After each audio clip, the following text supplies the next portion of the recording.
Number 23. Echoing. Echoing, simple technique, and that is similar to some of the other techniques that we said. You hear a word that the person says, and then you use that word when you speak back to the person.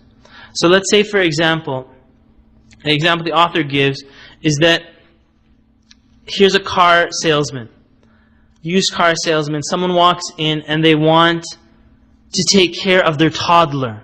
And the salesman normally calls it child-proof locks. The good salesman will say toddler-proof locks, using the same word that the customer is using so that they'll say that he understands me. And I'll give you this example in Islamic schools and so on. Whenever you call child care, some Muslims call it babysitting, right? And parents don't like that. They're like, it's not babysitting, my child's not a baby, right? It's child care or it's daycare or something like that. And in order to win over their hearts, you use the words that they use. I'll give you another example of that. Someone who's from India, they don't like to be called Pakistanis, right? This is like a swear to them. So there's this one lady, her name, she was from India. She's not Muslim, in Canada. And she says, like, everybody calls me Paki. And she goes, I'm not Paki, I'm Indian. I have nothing to do with Pakistan.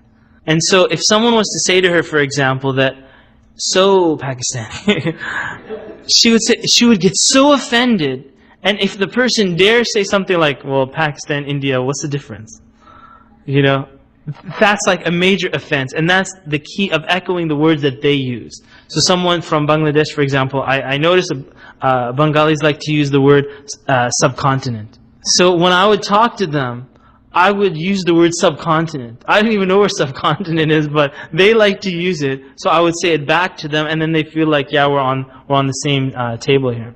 Number 24, potent imaging. This is basically when you're making an analogy to someone, and if you know their background, you make the analogy, you make the metaphor similar to what they study or what they know. So if you're talking, for example, like the author says, someone who's a pilot, and then you'll say, you know, this new project I'm doing is really taking off, and I hope that it's going to fly really high, and so on and so forth. And he's a pilot, and he's like, yeah, I know what you're saying. Or you're talking to guys, you know, I took a big long shot on this. You know, I took a long bomb, and these people know football. They like football, and so they know what a long bomb means, right? It's something that someone put a lot of risk into. And I don't really know for sisters what kind of things to use, but I'll let you decide that. For the Al-Maghrib seminars, when I was advertising the Usul al-Fiqh, I used computer analogies. I said, if fiqh is the interface, Usul al-Fiqh is the code behind the interface. And I remember making this analogy in Pennsylvania at UPenn, and then I said, how many of you guys are in IT? And nobody raised their hand. And I was shocked. I'm like, in Virginia, everybody's in IT. Like, we are Silicon Valley, right, here in Virginia. In UPenn, no one was studying computers, and so they didn't really get the message. So I was like, what do you guys study? We study biology, we study other things at UPenn and so on. So then I would focus more on those fields and make analogies to medicine so that they would understand what I was talking about more than computers.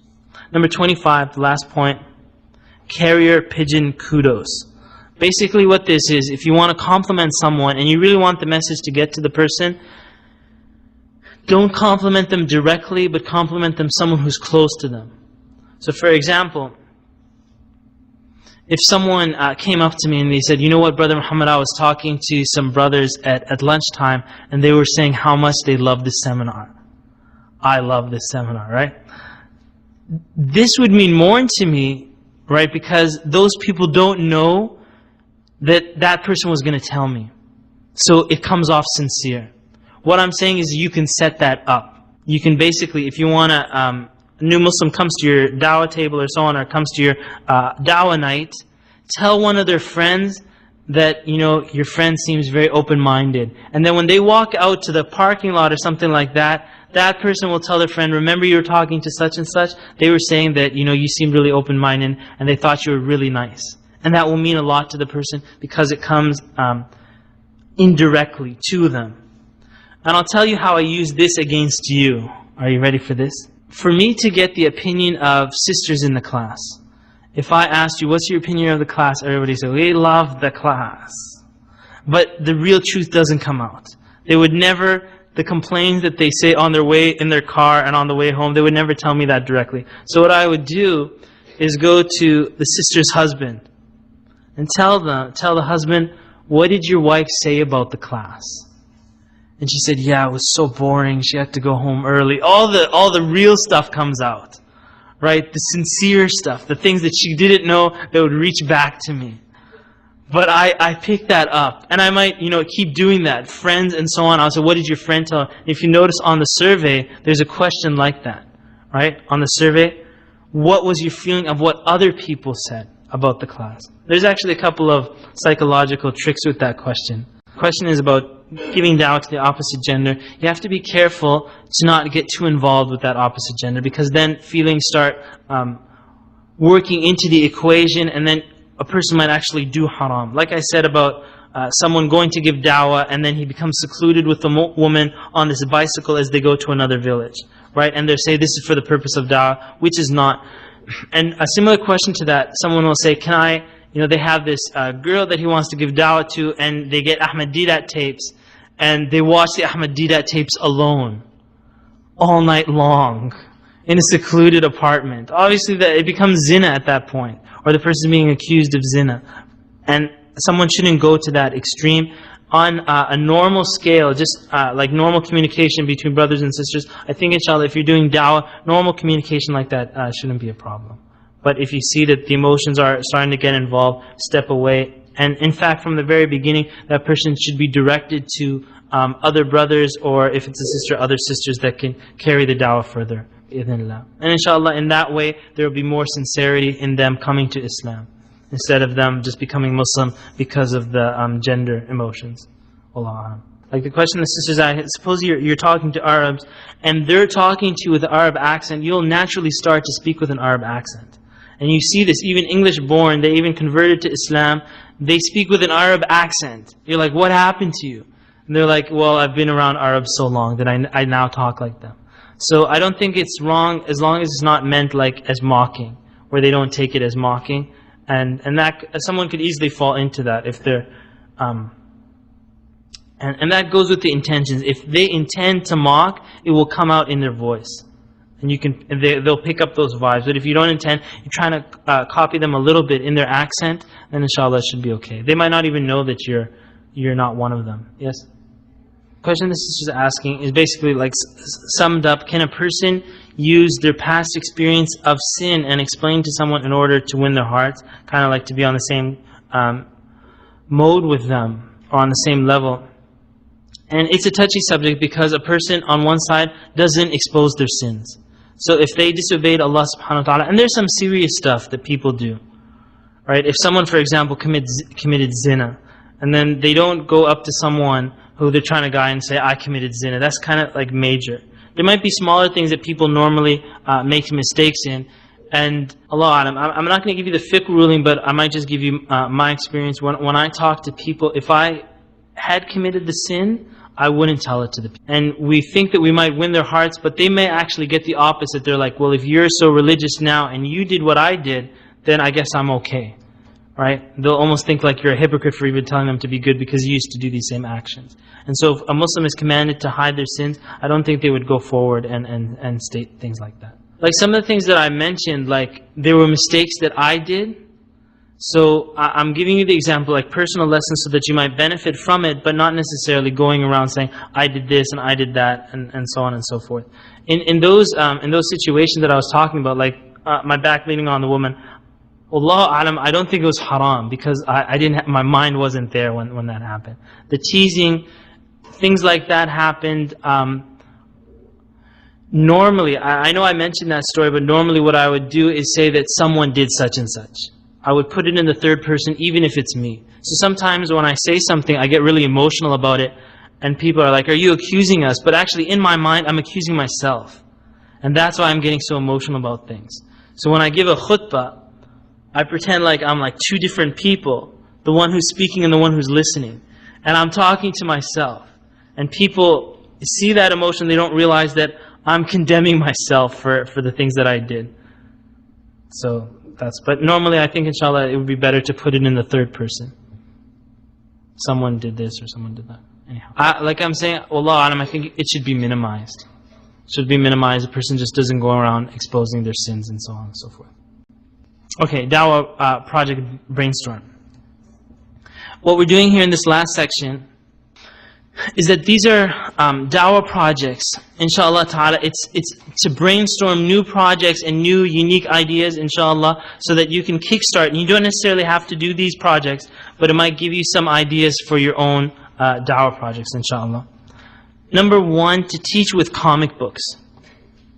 A lot of times when we give Dawah, we're always thinking text. Like we just write a paragraph and we do bullet forms, and we're so focused on that. You want to stand out with the crowd, do your Dawah project with comics. And there's some brothers in New Jersey that took this upon themselves to do postcards, Dawah postcards in comic form, not in text form. And subhanAllah, there's not even pictures in it. It's just one guy with a big topi, with a big kufi, and a woman. It's basically just a big bald head with this huge hijab on. It's kind of like what are those things? A bandana type hijab. And they're talking about Islam to each other. Anybody that sees that will automatically read the comic. You'll even have children read it. Number two, Pen Pal Dawah campaign, which is basically you have magazines where they have pen pals and companies where you can meet people overseas. If you just take 5 people like that want to be your friend and they're in Switzerland and China and so on and so forth, and just talk to them about Islam, tell them I'm Muslim and so on. These are people that will read your letters and respond to you. And of course, on the internet also you'll find people like this. Number 3, Dawah cards on car windshields. So if someone's shy to give Dawah, they can focus on getting Dawah cards all across the cars in their area. Person wakes up and their whole place is blitzed with messages of Islam under their windshield. They think it's a ticket, right? You make it yellow so they get scared. Or white or something, whatever the parking ticket. So then they look at it and they take it into their car. Has anybody ever gotten a Christian thing like that? Raise your hand if you had a Christian. You've never received Christianity stuff? Missionary? Okay, most of you have found it. I'm telling you that Christians use projects like this. And in other places, like you saw, other people didn't raise their hand. You be the one to put that stuff on a person's windshield. But what you're putting under the windshield has to be very precise and very to the point. So you can mix and match things like that. Teaching with comic books, you can make your Dawah pamphlet as a comic and put it under people's windshield. Inshallah. Number 4, make files on people that you're talking to. We don't do this enough. Basically, someone inquires about Islam, and then we just say, oh, hi, we don't even remember their name, and then they're gone. What I would do, sometimes Ibrahim Shafi, he gets a lot of people on the islamworld.net who ask about Islam. What I would do is start a file on my MS Outlook for that person. And it would have a list of when did I contact them. And then my appointments, recurring appointments, I would put on my PDA every month or every 2 weeks, a recurring to check up with that person who asked about Islam. So someone who asked about Islam, then they stopped emailing us. 1 month later, I would say, so what happened? Did you meet that person? Did you get to the masjid? They were like, yeah, I was planning to go to the masjid, inshallah, or I'm going to go tomorrow. You know, those follow-ups. Number 5, an Islamic card game. This is actually very popular. I've seen in Arab countries that they have these Islamic quiz games. Right? And every time they get into a gathering, they'll say, let's do something Islamic, let's have a quiz show, and everybody breaks up. If you can prepare really good cards, and you can do series of cards focusing on different topics, a lot of knowledge could be passed out through those card games. This is actually a technique that they used in Iraq, as you know. Instead of having a list of all the wanted people, they put it on cards. Right? And there's some Iraqis here, right? I'm sure every Iraqi wanted a copy of those cards because they're cards. If they had a poster or a printout of faces of people, it would not pass amongst the masses of people. And people wouldn't know who the Americans are looking for. But because it was on cards, everybody was like, oh, did you get cards? They would line up to pick up cards like that because of the power of using that technique. Number 6, take advantage of big gatherings. If there's big gatherings such as rallies a lot of people being in one area one time don't miss those opportunities. And subhanAllah, it's a responsibility for us. If they're going to gather like that, we should be there. Everybody else is selling hot dogs and taking advantage of the crowd. Why aren't we out there telling them about Islam? And as we said earlier, that especially when those rallies or gatherings are for Islamic causes, you have a lot of non-Muslims that are sympathetic to Islam and are willing to hear. Number 7,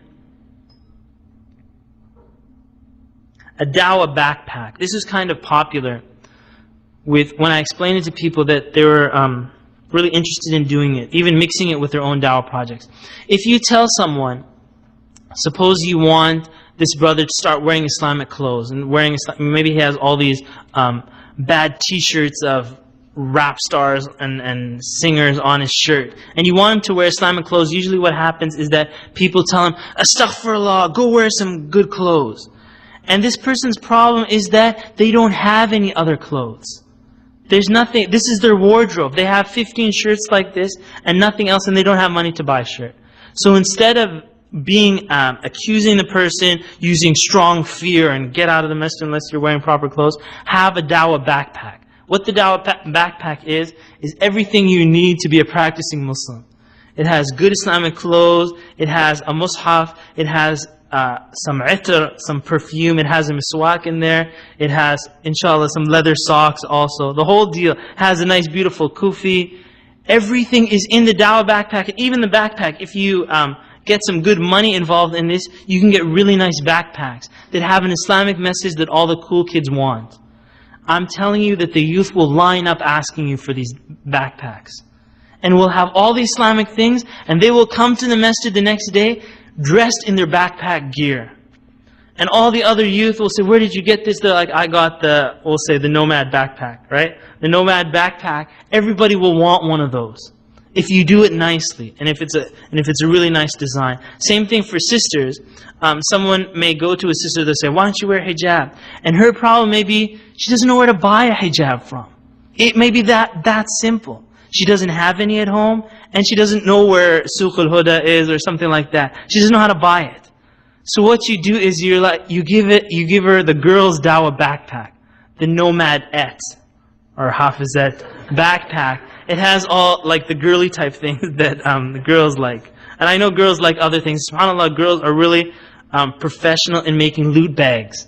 Getting really nice small things and wrapping it up and putting ribbons and so on and so forth. I'm sure that this Dawah backpack for sisters could be one of the most enormous Dawah projects if you really focus on it. These are Dawah projects that will not fail. I'm telling you, your other Dawah projects that you're talking about, how do I discuss, how do I prove, those might fail, but these one won't, inshaAllah. Because you're directly going to the desires of the people. Okay, number 8, Muslim Target Group Appreciation Day. What that is that instead of telling we're going to appreciate the community, target a specific group. Let's say that here's the masjid and there's a lot of businesses around the masjid that want to take advantage of the Muslim business. So you make a special day where you honor the business owners. You bring them up and you say, we're going to appreciate so-and-so for the restaurant he opened down the road. We're going to appreciate such and such, for his real estate work that he's doing with the Muslim community. We're going to appreciate brother so-and-so, he's a dentist in the Muslim community, he wants to advertise. You can get all of them involved in the masjid, and I promise you, most of them will donate to the masjid if you did that. So your Dawah project, you appreciate them, and they reply back by appreciating. And I know people, they've received business like that, and then they give money back to the masjid or your Dawah project because you highlighted them. You put the spotlight on specific people. Number 9, mail the community UPS bulk style. If you've ever received Pizza Hut flyers in your mail, or you've received companies that you thought have no money, Molly Maid or something like that, right? Companies that are the saddest companies. And you're thinking that, look, I'm trying to spread the message of Islam. Why can't we gather $1,000 together and mail out a beautiful Islamic postcard to every single person? And if you notice the Al-Maghrib postcards that we have for this class, it's $5,000 for $200. Right? That's the price. Sometimes you'll be charged like $250, $300 for printing, but it's 5,000 postcards for $200. $200 Every time they do fundraisers are like 10,000 and so on. For $200, you can have the message of Islam printed on 5,000 postcards. Now add to that the cost of mailing out those postcards. Sometimes the design company can mail it out. It might cost another $1,000, $2,000 to mail out 5,000 postcards. You got the message of Islam to 5,000 people. You don't have to give lectures. You don't have to do any of that. Islam goes to their mailbox and they take it. If it's cartoon, even the children will read the message of Islam and they will pay attention to it. They've never received a message of Islam from their Muslim neighbors, but now they did. It would be so unique that I'm sure that they would take the time to actually sit down and come to some conclusions about that postcard. Again, it doesn't cost too much money. I would say maximum to mail it out to everybody in your community would be $2,000. Maximum. That's on the high end. Number 10, Dawah Corner. Dawah Corner for Muslim businesses. Muslim businesses, something like, say, a doctor's office, or someone has basically places where people walk in and have to spend time waiting for something. That could be at restaurants where they're waiting for some food, or it could be in doctor's office, things like that where they're waiting in some lounge. Some of those Muslim owners, professionals, they want to have a section about Islam. So you see, here's a Muslim dentist, and they have a section about Islam, but it's like these old books that are really rough, Maududi books, and they're kind of like, all the corners are bent down, and it's like losing color. Your dawah project is to supply these dawah corners for all the businesses in your community.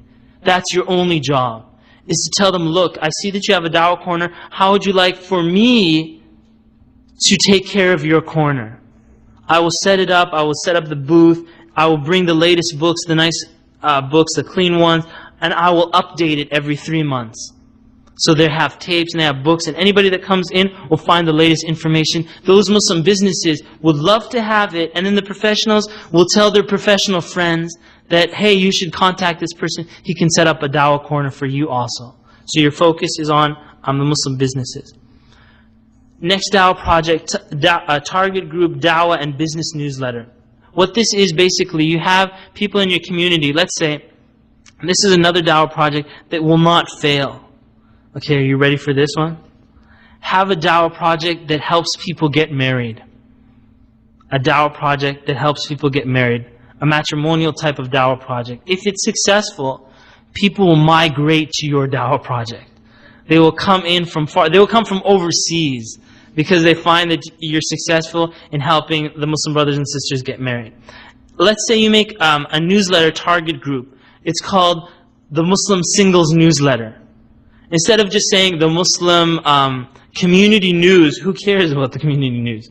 If you target it and focus on your target group, you say, for the singles in our community, information on how to get married and how to have a good Muslim life, how to treat your wife good, how to treat your husband good. A newsletter that comes out kind of like quarterly or something like that, it would be super successful. And now I'm saying for businesses here, if you have a newsletter that's focused on business techniques for Muslims in the community. If you're a Muslim business and you want the Muslim business, this is what you should do. And you have a newsletter for them, they will read it. And then as you continue in your newsletter, you also explain things about Islam to them. So you have a section that speaks about Islam in addition to what they're looking for. And that's what I was talking about, the donut and the apples and putting the apples into the donut. Number 12 is captive audience at the prisons. There was a brother in Canada who was arrested, and mashallah, he was one of like #1 da'is in our place in Ottawa, and he was arrested, and basically he went on a dawah campaign inside the prison. Outside of prison, you know, people were in the dozens becoming Muslim. Now he was arrested. Inside the prison, they had to put him in maximum security because too many people were converting to Islam. Right? So when you have a captive audience like that, they're willing to listen. Why spend your time with someone who doesn't care to listen to Islam when you have another group that is willing to write down every single word that you say? And so at the prisons you have groups of people that are willing to listen, and they're waiting for those visits. And you can give dawah to them and inshallah ta'ala work with that prison audience. Number 13, targeting a social ill and putting all your effort into studying it and solving it. And just like we said about Siraj al-Hajj, focusing on the drug problem. If you see your area is has a lot of litter, or maybe there's a lot of people that need help in their first year university, whatever it is, they need help, and you focus your Dawah project on solving the social ill, they will get the message of Islam. Number 14, target specific streets or defined areas. What that means is that when we give Dawah, usually we say, I'm going to give Dawah to America. Yeah, right. Right? Tell the person that, look, you want to give Dawah to America? I want you to give Dawah on Edgewood Road. That's all you have to give Dawah to.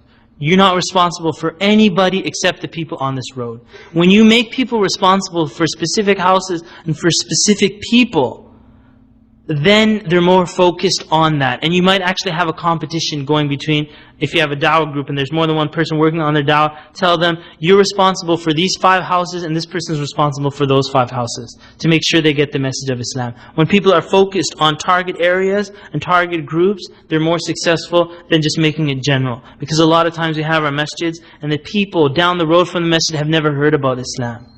Have never heard about Islam. Number 15, write articles everywhere. There's a lot of places where they need articles. If you've ever had a newsletter, you know how hard it is to get articles. So if there's community newspapers, they would cherish the opportunity to have someone write for them. So you have a local community newspaper, not necessarily the Washington Post, Washington Times. You're looking at local places. Tell them, look, we're the Muslim group, we live down the street from you, and we'd like to have a column so people know about like the Muslim community, and we'd like to share our experiences and so on. Would you like for one of our top journalist sisters to write an article for you? And I know there's a lot of sisters in journalism and so on. They're very good in their writing skills. Again, they would cherish that opportunity and they would put those articles in, and you would have the message of Islam pumped out to the people. Sometimes you might even actually write a proposal to radio stations saying, think of some amazing topic regarding Islam and tell them, we'd like to hear a program about this. Or get a petition and keep pumping them with ideas for the programs. And when they have a cold day where they can't think of any new ideas, they will call you up. And they will say, remember that idea you had about Muslim speakers in America or something? We'd like to put it in our paper now. Or we'd like to have a program about this. And even if they didn't do that, if anything happens in the Muslim world that is news, this person will consider it a gem that you contacted them first. They'll say, remember you wanted to do that article about Islam? Well, now I need help. Can you help me out? I need an article about Islam because of the current affairs. Number 16 is visit successful Dawah campaigns and benefit from their experience. If you're doing a Dawah campaign, look at people who have already had success in the Dawah that you want to do. Find out what they did right, learn their mistakes, and don't repeat their mistakes. And then go forward like that. Like we said about Sunday schools, and we might see a lot of problems that happen there. We benefit from it and we move forward. Now what we're moving forward to, you get a model, a role model, someone who's already successful in Dawah, have them come and address your Islam awareness table or something. Or come and address the people that are going to be at the Islam awareness table. So Sheikh Yusuf Estes, for example, and there are many others that are successful like that, inshallah, may Allah increase people like that. He would come and tell techniques that he uses. So you tell him, you know, how do I approach someone who's Christian? He says, you know, what I usually do is such and such. So he's telling you from experience, and you can benefit from it because they've already had success in that. Number 17, bulletin board monthly magazine. A bulletin board monthly magazine is when you're walking into a masjid and you're waiting for your wife, or your wife is waiting for her husband, and so on. There's a bulletin board there. And a lot of times there's just announcements. Sometimes there's information about Islam, and a lot of times there's not. What your project is to take advantage and do like a monthly newsletter, a monthly bulletin board, where you have all this information about Islam with pictures and graphs, and it looks so beautiful. And believe me, you will have people, even when you're sleeping, people are going to the masjid, walking around the musalla, and still learning from the dawah that you did. If you get really successful in that, you do it to other masjids. You go to the masjid down the road and say, you know, we were successful in this bulletin, would you like us to set up your bulletin too? They're like, we'd love it. You know, no one does this for us and we're really busy. Can you come and do this? And you can keep going to masjids all across the state. Something like this could even become national. the monthly bulletin board Dawah project. Okay, coffee table package. For aristocrat type Muslims that are like really rich, they live in Booniesville, and they have really nice coffee tables, right? Very expensive coffee tables.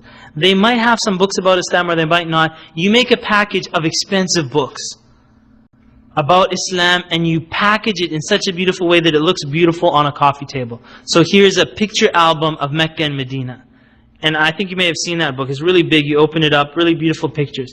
Then you have another glossy book about Islam. And their friends that might not necessarily go to the masjid, when they come to the coffee table, they will see Islam on the table. And that might be a means for them to go and purchase things like that also.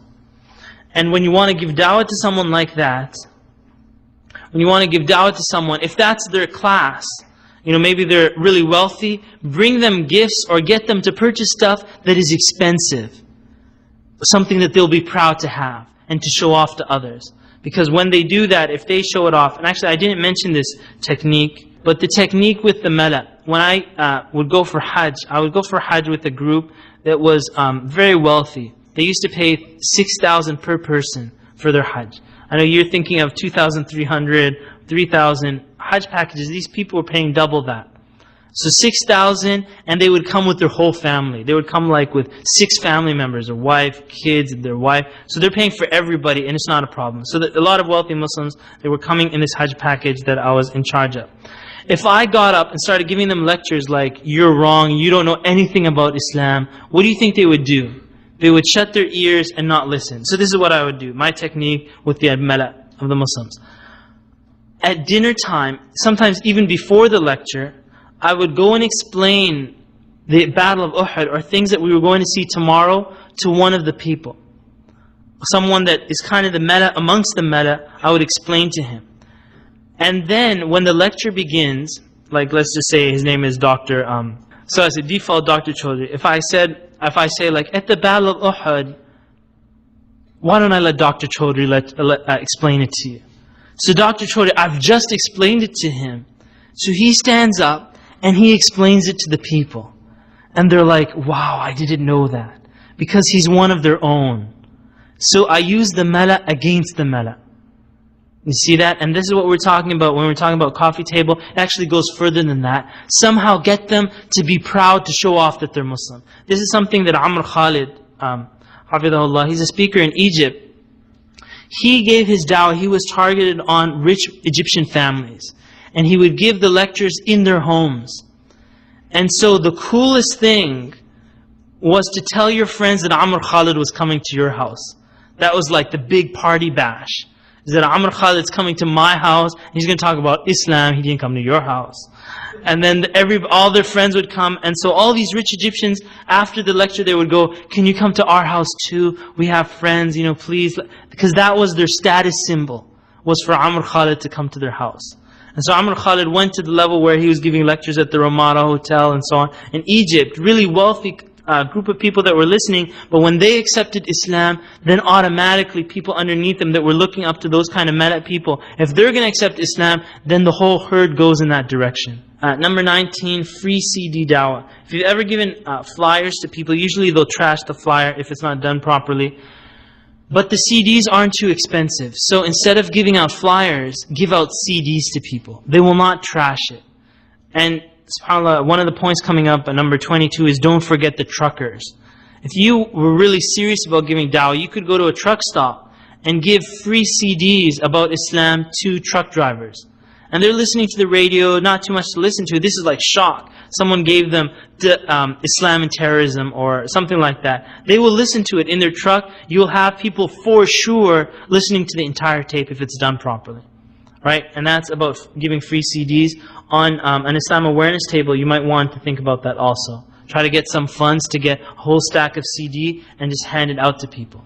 They won't take the flyers or they'll be bored by reading, but they'll listen to the CDs. And you might even make a multimedia CD that has everything about Islam all on one CD. They have a video lecture, and then after that there's additional information that they can learn if they want, all on an interactive CD. It could be audio, and then later on they can take it interactive. You can think about that inshallah. Number 20, T-shirt dawah. T-shirt dawah is something similar to the what's it that we were talking about. If you have messages of Islam, the key thing is that they have to look good. The shirt has to look good. I know a lot of times when people do this, they go and buy Hanes, and they buy all like these undershirts and just put Islamic messages, and nobody wants to go around wearing an undershirt. Alright? You have to put some money into good shirts and charge people more. Right? So charge people $45 for your dawah shirt.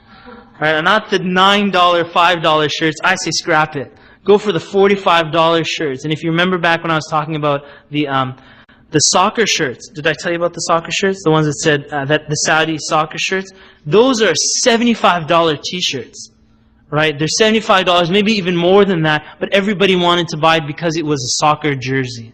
They wanted it. So if you can make your shirt look nice, it doesn't matter how much it costs. As long as it's reasonable, of course.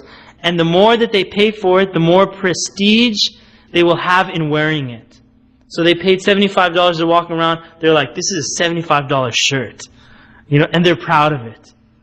And it's usually met at people that will buy the shirt and get the message of Islam out to the people. But it's critical to make those shirts look good.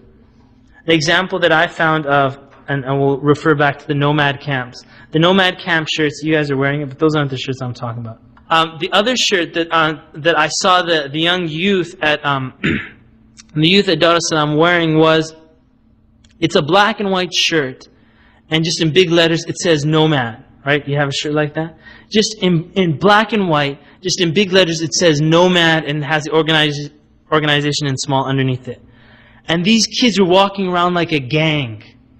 They all wanted the black and white shirts. And that's, you don't have to have fancy colors, you don't have to have fancy pictures. You just need a strong message that comes out gang style. Kids like stuff like that, where they can say that they're part of a gang by wearing this. So just something simple, nomad, all the kids would want to wear it. And again, there's other examples of that, but it needs to be worked on to make sure that it's a really nice shirt. Material and easy reach, number 21, is basically to have dawah materials. At a moment's notice, you should have dawah materials ready. So the brother, you saw Christian missionaries walking down the street, right? Did you have dawah materials ready to give them? No. If you did, you could pull something out, boom, they asked about Islam, it's right here. This is Sheikh Mamdouh, Hafidahullah, I learned this from him. We were at the ISNA conference, and he was talking to me in the bazaar area, and then a Hispanic lady walked by, and he said, just a moment, Muhammad. He opened up his briefcase, took out the Discover Islam pamphlet in Spanish, and gave it to her. And she was like, what are you doing? You know, you need me to trash this for you? And he's like, no, this is a gift for you. Like in the middle of the conversation, how many Muslims think like that? To have their pamphlets on hand. And so your car has to have these things in your car. It should be in your car. Someone's asking you about Islam, you go, just give me a second, pull it out, and you're automatically giving it to them. So it has to be at hand at a moment's notice. You should be ready. If you don't have the pamphlets ready, you should at least have your 5-minute Tawheed speech ready to go. It should not be like, let me prepare a speech for you later on, or come to a dawah night so someone else will speak to you. No, you have 5 minutes to talk to them at the moment. Number 22 is the truckers, like we said. Number 23, perfume stall at the mall. If you want to give dawah to like people at the shopping mall and you want to talk to them, start selling them something, and then you can open conversation. So you have black stone itr. They're like, what's the black stone? They're like, have you heard of the Kaaba? And you don't even have to wait for them to ask you about that perfume. You would go to them and you're like, try this perfume and make sure that it smells good, right? And then you start saying, yeah, it's the black stone, and you're like really cultural, and they're like, wow, that's so cool. And they're like, how would you like to become Muslim? You know, and people who have things like that, there's some brothers that had a dollar shop. Some of you guys know, right? Dollar shop, and they called it, I think its nickname was the Dawah shop. I think people come in looking for cheap things, and they go out with Islam. Right? Every time they walk in, they come out Muslim. Because these are people who really understood. If you have the people coming into your business, don't lose them. They're making a relationship with you. Invite them to Islam. Tell them that you're Muslim. Number 24, put good short books in the masjid. If you go to a masjid, actually almost any masjid, rarely do you find good Islamic books on their shelves. Usually there's some Qur'ans that are collecting dust, other Qur'ans that are still in plastic, some Qur'ans, one or two, that the Hifz school kids are reading and they're all messed up. You know, like all the pages are ripped out and so on and so forth. But when you look at someone comes into the masjid, what are they going to read if they had wanted to know about Islam? There's almost next to nothing there. So your dawah project is to make a section where people can learn about Islam in the masjid. So they're waiting for salah, and I'm telling you, you'll find a lot of Muslims, this might be, they just occasionally come to the masjid, they find that stall that has these really nice books. They'll say, can I borrow this book? You know, this is really interesting, I want to borrow. They want to borrow all the books. Tell them, no. You have to read it here in the masjid. Come back at extra time and continue reading. Right? You have that stall and you're giving dawah. And actually some of my khutbahs are from books that I read in masjid. Someone put it in the masjid or someone handed it out to me. And I collected that information, later on purchased the book and used it for khutbahs. So Allah knows who put that book in the masjid, but the reward is with Allah subhanahu wa ta'ala. 25, Muslim run sports activities for all. Something like this is, you're basically having a dawah project, say a basketball, what are they called? Basketball training camp? Or something like that. You might have Muslims that are really good in basketball and then they do tawbah. Right? They do tawbah from that and they're like, I'm never going to play basketball, we always get into fights and so on. We'd say, brother, you're really good in basketball, you almost made it to the NBA, right? And he says, yeah. Okay, why don't we do a basketball training camp on the local park down the road, and we advertise to everybody. Anybody who wants to play basketball can come, and Mr. So-and-so, who's Muslim, will be training everybody. And he was, part of this team and so on and so forth. And all the kids from the neighborhood would be gathering around, and he could be explaining to them how to play basketball, and at the same time showing that he was Muslim. Number 26, language-specific dawah. If you want to open, remember when we were talking about the gobbledygook, right? Knowing the language of people, even little sentences, like if you meet Turkish people, and you just say some words of Turkish, they will explode in happiness.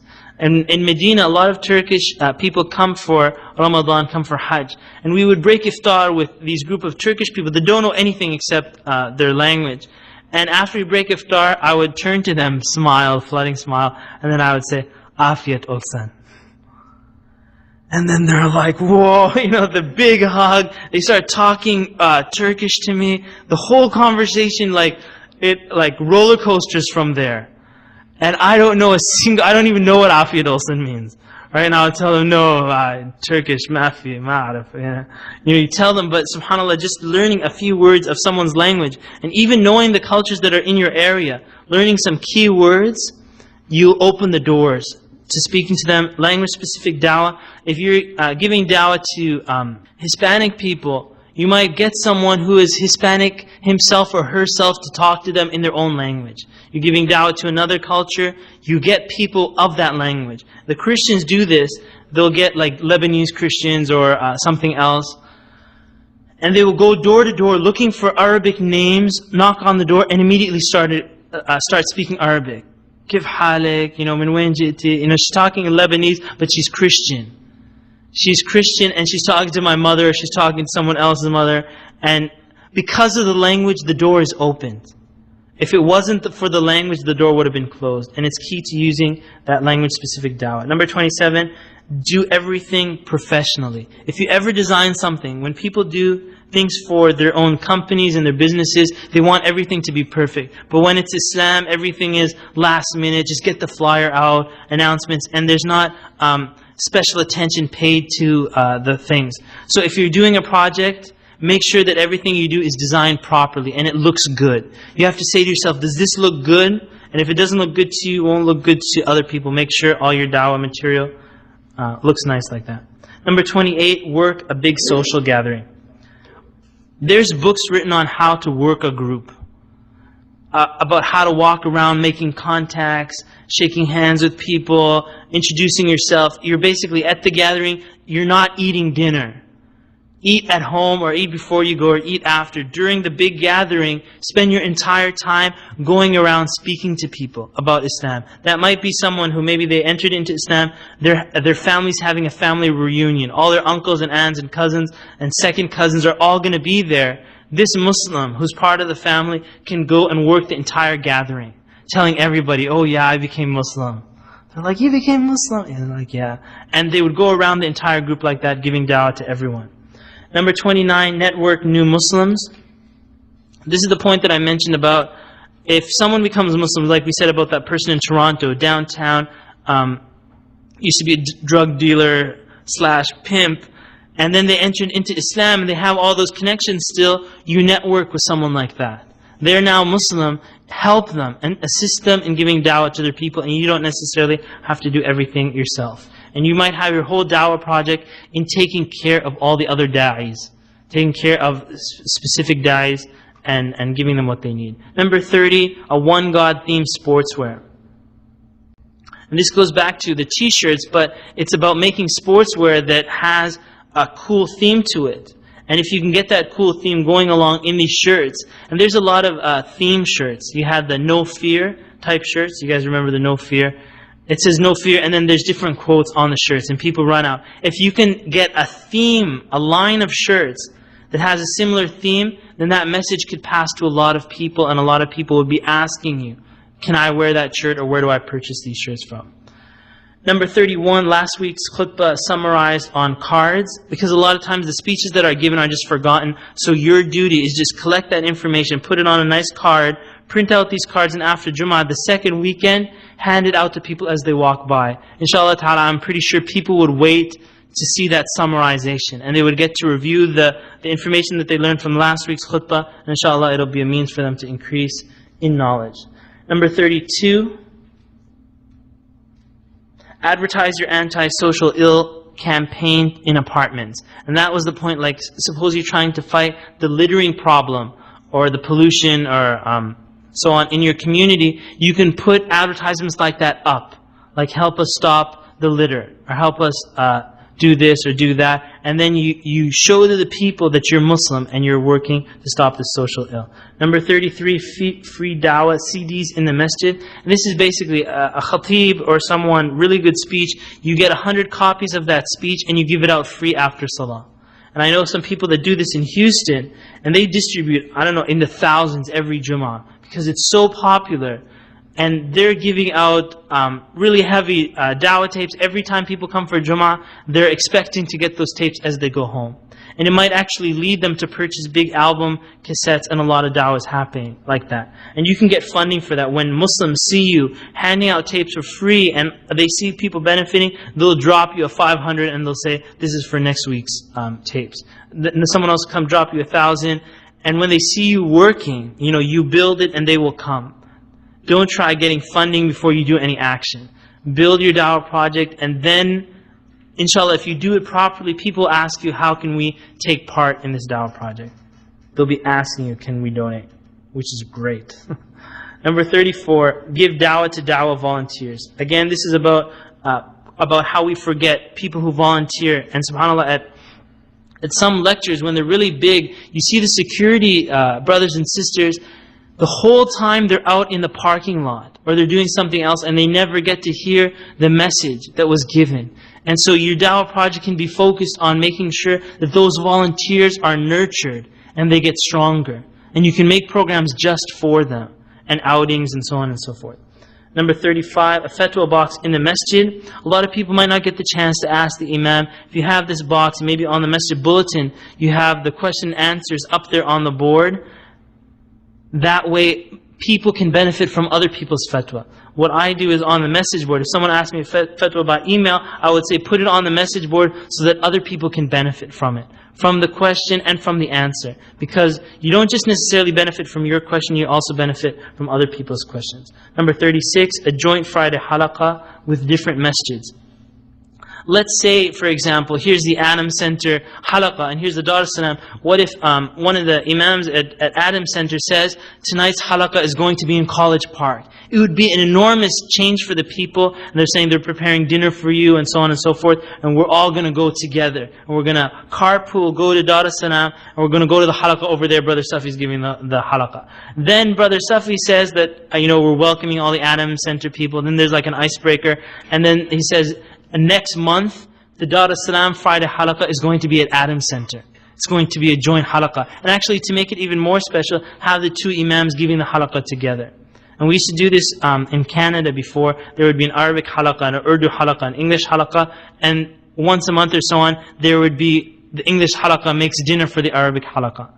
And they would have a dinner after the halaqas, sponsored by one halaqa for the other. Special hospital volunteer. And so at least if, and subhanAllah, for people that mention about giving dawah to senior citizens and so on, being in a senior citizen's home, being there, letting them see Muslims, and just helping them out in the needs that they need. Number 38, Muslim free walk-in clinic. Number 38 is important. There's a doctor in Winnipeg, and because he was really involved in dawah, and later on he wasn't involved in it. And I kind of felt bad. I'm like, why? Because I was thinking at that time, dawah is to give lectures. But what he did is he opened a Muslim, a free walk-in clinic. Basically, someone could walk in and get free medical attention. The doctors that were part of the clinic were, you know, we have armies of doctors, right, in our Muslim community. You understand that. Every second Muslim is a doctor. Now, they do nothing except donate their money, or they're not asked for anything except donate their money. So what this brother did is he told them, I want you to donate yourself. I want you to come to the walk-in clinic, give me 3 hours a week, just be there and give medication to the people. So this is a doctor, it's like first time he's heard anything like it. He comes to the clinic. The government pays him for the time he spends. He donates, the doctor donates the money back to the clinic. So the clinic is continuously being pumped with money, not asking for donation. All the people that come to the walk-in clinic know that this is the Muslim free walk-in clinic. And the Christians will come running behind and say, oh, we have a free walk-in clinic too. But everybody will know, if you advertise it properly, that the Muslims were the first one to start something like that in an area. And it's an enormous dawah project, subhanAllah. Even though I would have thought in the past that he was leaving the dawah, his dawah project, I'm sure, inshallah, is much more effective than many of the tables that we have and pamphlets that we have, because you're actually helping people like that. So a free walk-in clinic. Number 39, if you build it, they will donate. If you want to ask people for money, I would say that instead of trying to say, we're trying to build this and we want to do that, no one will give you money like that. When you have a project that's already successful, then if you need to ask people for money, they will give you. Or, like I said, that they will ask you, can we donate to this and be a part of the ajr that you're getting, inshallah. Number 40 is tourist spot dawah. If you look in Washington D.C. here, there are a lot of tourist spots. People come from China. They want to talk with anybody who's local. You can just go there, a sister with a hijab, brother like this, they're standing up, we are Muslim, we want to talk to you, come and take pictures of us. You know, they will do that and they will talk to you and they will hear about Islam in America. They're like, we came all the way to Dulles Airport and everybody's Muslim here. Right? If people can take advantage of that. I got this this technique also from my sister in Egypt. When we used to go to Lecutre and other Egyptian places, you know, pyramids and things like that, a lot of the Europeans that would come to Egypt for tourism, they were more interested in taking pictures of my sister than the actual pyramids. They go, oh look, a Muslim lady. And they start with their video camera. And then she speaks English. They're like, oh my God, she speaks English too. You know, it's actually an amazing point for them. They'll tell everybody, look, we spoke to a Muslim lady and she's from Canada and so on and so forth. You can take advantage of that because the people have come to speak to the locals. Right? Tourist spot dawah. Number 41, acutely organized group to speak at schools and churches. The churches are begging Muslims to come and speak. The schools are begging the Muslims to come and speak. And then we said, how do we give dawah? I'm telling you that right here, right now, make a group that has amazingly organized presenters that go to public schools, and in Ramadan, in Eid time, throughout the year, something's happening in the news, you go to the school and say, we have this project, would you like someone to come and speak about Islam? Or any Muslim parents on Jummah tell them that we have this project here. If you need someone to go to your Muslim child's public school and present Islam, this is our project ready to go. And we have professional speakers, professional PowerPoints and designs and the whole works. And you can get the message of Islam passed through all these kids that you would never have access to otherwise. A rally for Islam. And that's basically similar to the gatherings that we were talking about. Number 43, mass free tapes all over the masjids on the Jummah, which is similar to the distribution thing. Number 44, join an online forum. You have discussion forums online. Discussion forum online that you can easily be a part of. So let's say this is, on Delphi forums, there's a forum called Canadians. And you just go, there's a bunch of Canadians saying like, I love Canada and so on, and they're just making friends. You go in as one of the friends, and you might even get 2 or 3 other Muslim buddies to come with you onto this forum, and together you change the whole herd of the forum towards speaking about Islam. Right? But you have to be very careful. You don't want to sound like you're just doing propaganda. You actually make real relationships with the people on the forum, and when people ask or say something about Islam, you're the one who's guiding them in the right direction. There was one of the brothers who took the class in Dar es Salaam, this Fiqh Dawah class. His Dawah project was to take advantage of all the hours and eventually years that Muslims are going to be spending online and try to focus it on beneficial things. So Muslim who's going to be online, they're going to be checking their email and they're going to be wasting a lot of time. If you can focus Muslims on doing Dawah projects online, the message of Islam could reach to a lot of people. My intention is, if I ever have to leave the West, I'm in a Muslim country, I'm going full force on online projects. Full force Dawah projects that are online. And you see someone like that, Muhammad Salih al-Munajjad, who's living in a Muslim country, but his fatwa site, Islam QA, he's benefiting people, I'm sure millions of people around the world, because he's doing dawah and he's taking good advantage of the internet, and we too need to take good advantage of it. Number 45, a controversial website with good info. If you want, this is about the marketing thing. If you throw out and you say IslamicTerrorism.com, and then your whole site is about teaching people the truth about what Islam stands for. You might start off with a controversial topic, but you guide the people in the right direction. Number 46, dawah to the insulter. Right? This is a dawah opportunity in disguise. Man's walking with his wife, and then someone drives by and they're like, go back to Iran, ninja lady, or camel jockey, or whatever. Right? At that moment, a lot of Muslims' reaction is to swear back, or go out and punch that guy out, right? Or take the sandal out and start beating the guy in the head. Right? This is common, right? This is what Islam means. And I start whacking the person and he gets the message, right? Obviously not. What you do is you would say to them, it seems like you're kind of confused about, or I feel like you're confused about Islam. And this person is backed up, their face is turning red. And then you say, would you like me to explain Islam to you?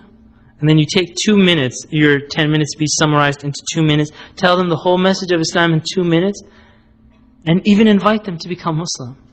You never know who Allah subhanahu wa ta'ala can guide. Right? And they will listen to you because they attacked you in the beginning. And it's kind of difficult to do that. The common reaction is to get angry and to swear back and so on. But we know that Allah subhanahu wa ta'ala says, idfa billati hi ahsan. Hit back with a way that is better, more refined. Number 47, visit local families in their homes. You want to give dawah to people. Suppose you have a youth group. Go and visit the parents of the youth in their homes, and the visit is for their parents. Or your friend, the youth that are in your group, they have friends that don't come to the masjid. Tell them, why don't me and you go and visit your friend at his house? Ask his parents if it's okay, and we go and visit the youth in their house. And this in fact is the sunnah of the Prophet ﷺ, to go and visit people specifically. And especially people that don't normally get visits like that, these visits mean a lot to them. You'll see the Prophet ﷺ from a sunnah that there were some old senior women on the outskirts of Medina that he would go and visit. And as Abu Bakr and Umar radiallahu ta'ala anhum, after the Prophet ﷺ passed away, they said, let's enliven the sunnah by visiting this lady that the Prophet ﷺ used to visit. And they understood that sunnah meant to take care of these people. And that's what they did. And that's in the khutbah, the mountain pass, if you look for it, inshallah. Number 48, start a cool gang of youth. And that was the point I said about creating a malak group.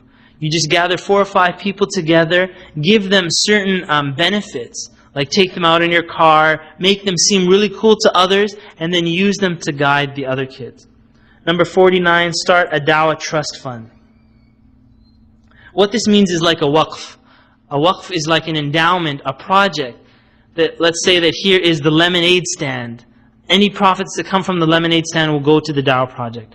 Or, for example, someone fundraises for a school or something. It might be smart if they took the money and invested it, instead of just expending it in just immediate expenses that they have. So if they build something like that, they have a shop or something similar, that's the waqf. It goes to the Muslim Dawah project. If you have two two Dawah cassettes, one of them is given out free and the other one costs $10. Which one will spread further? Which one will spread further? You might, common sense, you might think that the one that's free will spread further, right? And the reality of the situation is that that's not true. And I'll tell you just very factual things, that the one that is distributed free, when they make copies of it, they make copies in the hundreds, maximum. They probably make 50 copies or 10 copies for the local masjid and it's distributed free. The one that costs $10, they make copies in the thousands, because it costs $10. The Al-Maghrib Institute example, or what I said is that, look, if we increase the price and make people pay for these activities, number one, it gives them dedication. Like a lot of you right now are still here, probably because you pay the tuition for the class, and you're still here in the class. If this was ever a Friday Halaqa, there's no way you would be here at this moment. I know this, and Jazakallah khairan for putting in that extra effort. You increase the price, but you increase the price for the sake of Allah subhanahu wa ta'ala, meaning that that price doesn't go to your pocketbook, it goes into the dawah project. So you make $10, it costs you $1 to make the tape, $9 goes into graphic design, goes into packaging, goes into the whole package. And you spend that money back into the project. You will not have to fundraise, and your dawah project will go international like that. And I'm not saying that everything has to happen for money, which is not true. There will be people who take the things that are free and others that will pay for things. And so these are two different dawah projects. And finally, point number 50, and we'll break it this. It says, keep attending Al-Maghrib Institute classes. And that is your personal dawah project. Your personal dawah project, because as you run out into the real world and you'll be building your dawah project and you'll be swept up in it, you have to make time for yourself. And it could either be with Al-Maghrib Institute or with other dawah places, but make sure to make time for yourself. And you promise me at this moment, inshallah, that you'll encourage at least one more person to come to the next Al-Maghrib Institute class. Do you promise me that? Say, I promise. Okay, Jazakallah khairan. May Allah subhanahu wa ta'ala reward you and increase you, and so that you find the benefit. May Allah subhanahu wa ta'ala bless you in what you've learned, and inshallah ta'ala allow you to take this information to higher levels and take it forward. And that means that the dawah project that you're talking about, this is your responsibility now. The dawah mission is on your back. And you're the one that Allah subhanahu wa ta'ala is going to question, like all of us. Subhanakallahumma bihamdika ashhadu an la ilaha illa anta astaghfiruka wa atubu ilayk. Wassalamu alaikum wa rahmatullah.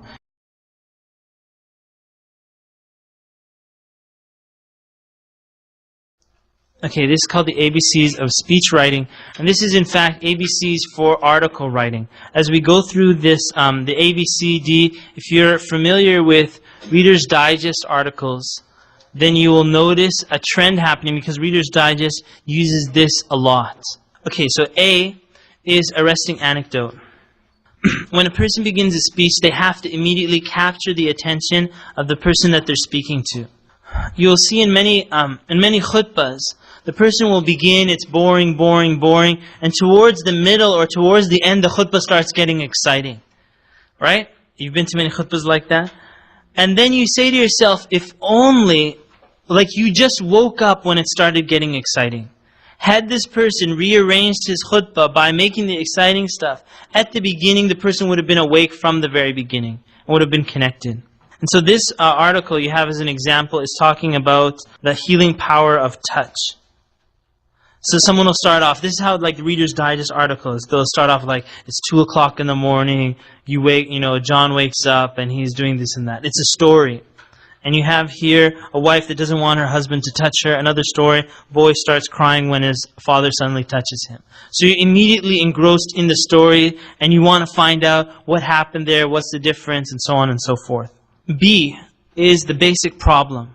So after you've started off, so if you're familiar with my khutbahs, you'll notice that I'll start off with a story. Sometimes even I'll get in trouble from other imams that might be in the lecture. They'll say, you shouldn't start off with a story. You should start off with an ayah of Qur'an. And I'll say to them in reply, didn't you hear me say, Ya ayyuhalladhina amanu taqullaha haqqa tuqatih? As if that wasn't part of the khutbah.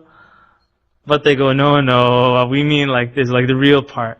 But that was part of the khutbah, obviously. But the reason I do that, you might see me start off with the story of companion or someone else. Maybe I'll start off Al-Fudayl ibn Iyad. Not out of disrespect for the Qur'an, but out of respect for the Qur'an. Why? So that when I mention the ayah, people will pay attention. And I've seen all too often that the ayah is recited in the beginning and everybody's blanked out. Nobody's even paying attention to the ayah. Then the person says a story later, and then they're like, oh, I wish there was some ayahs to back this up. But the khatib had already said it when the people were still blanked out. Okay, so B is the basic problem. Right here is where you explain to the person, if they have a wound and they're covering it up with a band-aid, you rip off the wound and explain to them what the problem is. And they have to feel it. So you make it very clear to them that this is the issue that you're going to be talking about. You can compare this to khatibs where they're talking, and they're mentioning very general ayahs, kuntum khayra ummah, like we said. And then they come to the end of the khutbah, and then they're talking about the importance of adopting children or something like that. And then you're like, wait a second. Where were you going with this khutbah? You had no idea the direction that this khutbah was going. Things were happening in general. Until when he finally made a statement, it didn't have the same energy as opposed to had he gone right from the beginning after capturing the people's attention, telling them that today we're going to be speaking about such and such. Or making it very clear, in the last week, 2 children were killed because of speeding cars. And this, and this can't happen again today, inshallah. I'm going to be speaking about the importance of slowing down near the masjid, for example. Right there from the beginning, everybody knows where this khatib is going to be going with the khutbah, which is the basic problem.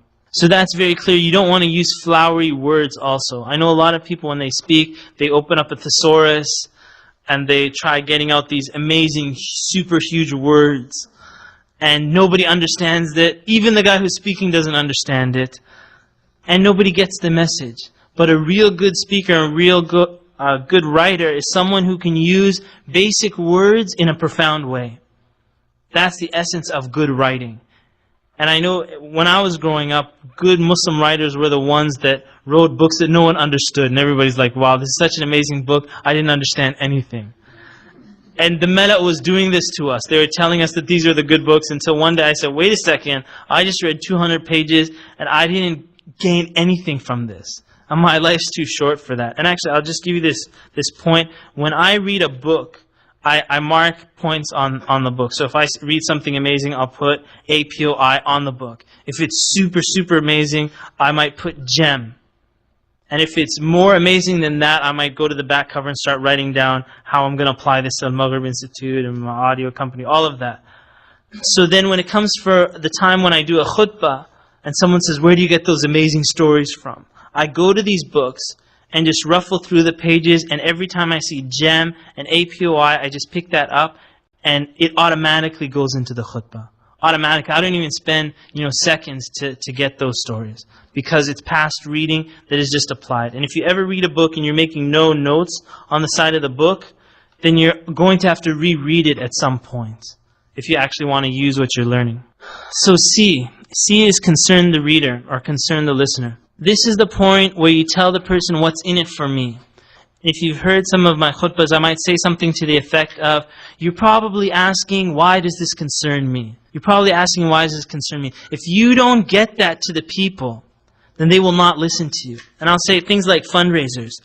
In many fundraisers, a critical mistake is, please, brothers and sisters, help us establish the masjid. Help me establish this masjid. They will say in reply, who cares about you? Who cares about you? Because a human being will say to themselves, what's in it for me? What do I get out of it? And that's psychologically, even when the person talks like that, they're putting themselves on a platform, almost humiliating themselves. Putting themselves on a lesser, kind of like a begging type of platform. If the person can say, listen, brothers and sisters, if you don't give me this money next week, you're not going to have air conditioning in this masjid.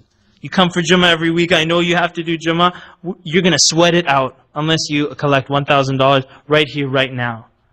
And so, do you like air conditioning? They say, we love air conditioning. Okay, give me your money.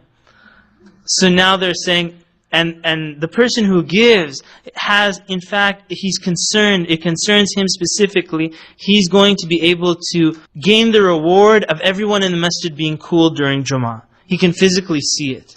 It concerns him very much. It's not abstract and it's not connected to someone else. So that's critical to showing the people why it concerns them. I'll give you an example from the khutbah, the boat, before the boat drowns. It's on the khutbah.com. At this point, concern the reader, why does someone have to give dawah? Like I'll tell people, Fiqh dawah, they'll say, well, I don't really care about dawah. Why does it concern me? It concerns you because you will lose your children. You don't learn how to give dawah, you have to give dawah to your children. Would you like for them to be good Muslims when they grow up? Yes, you do. You don't know the techniques, you could be the reason that the children get misguided. And it's not too far away. The reason that the children are misguided is because the parent never studied Islam and led them astray. It's a very serious thing. It concerns them, what you're about to say. Dramatic details. And in trying to win someone's heart, if you can touch one of their emotions, right? One of their emotions, they're either going to get angry, or they're going to get sad, or they're going to get glad, like happy, or they're going to get scared. And I know a lot of khatibs, they like to use scared. Hellfire, you're going to die, you're going to be in, punishment in the grave. They use the element of like fear, scared, in order to make the people pay attention. But you can make people smile, and they will listen to everything you say. You can make them cry, make them sad, and they will listen to what you say. And you can keep doing that, just touching their emotion, and that's what dramatic details is.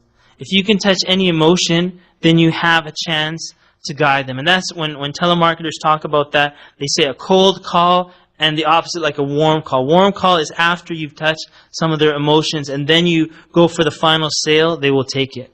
And so if someone's doing fundraising, imagine this kind of fundraiser, someone stands outside the masjid and says, and I see a lot of like younger kids do this, hey, you want to donate $10? You want to donate, hey, excuse me, you want to donate $10? Who would ever give their money like that? It's so, like, the style is so cold, no emotions and no feelings were touched. Now, if this child went on the microphone and started crying and everybody was crying with him, and then he said, would you like to donate $10? I'm sure everybody in the masjid would donate, right? Just because of the approach of the two. So dramatic details, this is when you put in your stories, this is when you affect the people. And it doesn't necessarily have to be stories also. It's not just lecture, story, lecture, story. It doesn't have to be like that. I know one sister, she wrote on her exam, kind of like words of a, I don't know if it was just a poem or a country song, a very popular song long time ago. But it was a song that talked about kind of like the hereafter. And she said in her Dawah speech that, as she said it, and even as I was reading it, it kind of like attaches you to the hereafter. And then she said to the effect of, why do you feel a yearning for the hereafter? Because she knows that the person will feel this. And they say, yes, we do feel it. And then she moves on to say that this is the fitrah that Allah subhanahu wa ta'ala put in you. Very powerful style. And in fact, out of all the students that wrote their speeches, alhamdulillah, I actually, every time I read, this is one of the questions on the exam, is that they have one paragraph, a message to the entire world. They can say this, if they were given this chance, what would you say to people? And I noticed a lot of students, when they replied back, none of them touched me. I put myself in the position, if I heard this, would I feel like becoming Muslim or not? And I would say maybe one or two actually affected me. And this was one of them. Because it really touched an emotion. It wasn't just, say La ilaha illallah and go to paradise. That doesn't really affect a person's emotions. But if you can get to them with that, like it says there, dramatic details, you can guide people from that moment onwards. In the E, the examples, this is when you bring the facts of what you're saying.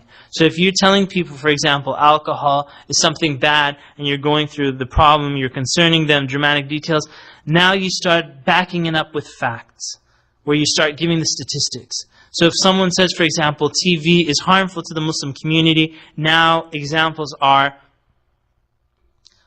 real life stories, people that were lost, statistics of what the TV does to the person, how many commercials happen, for example, experiments where the people see these violent shows and then are asked questions and they become more violent because of the TV, etc., etc. In the F part, you're doing facts on the other side.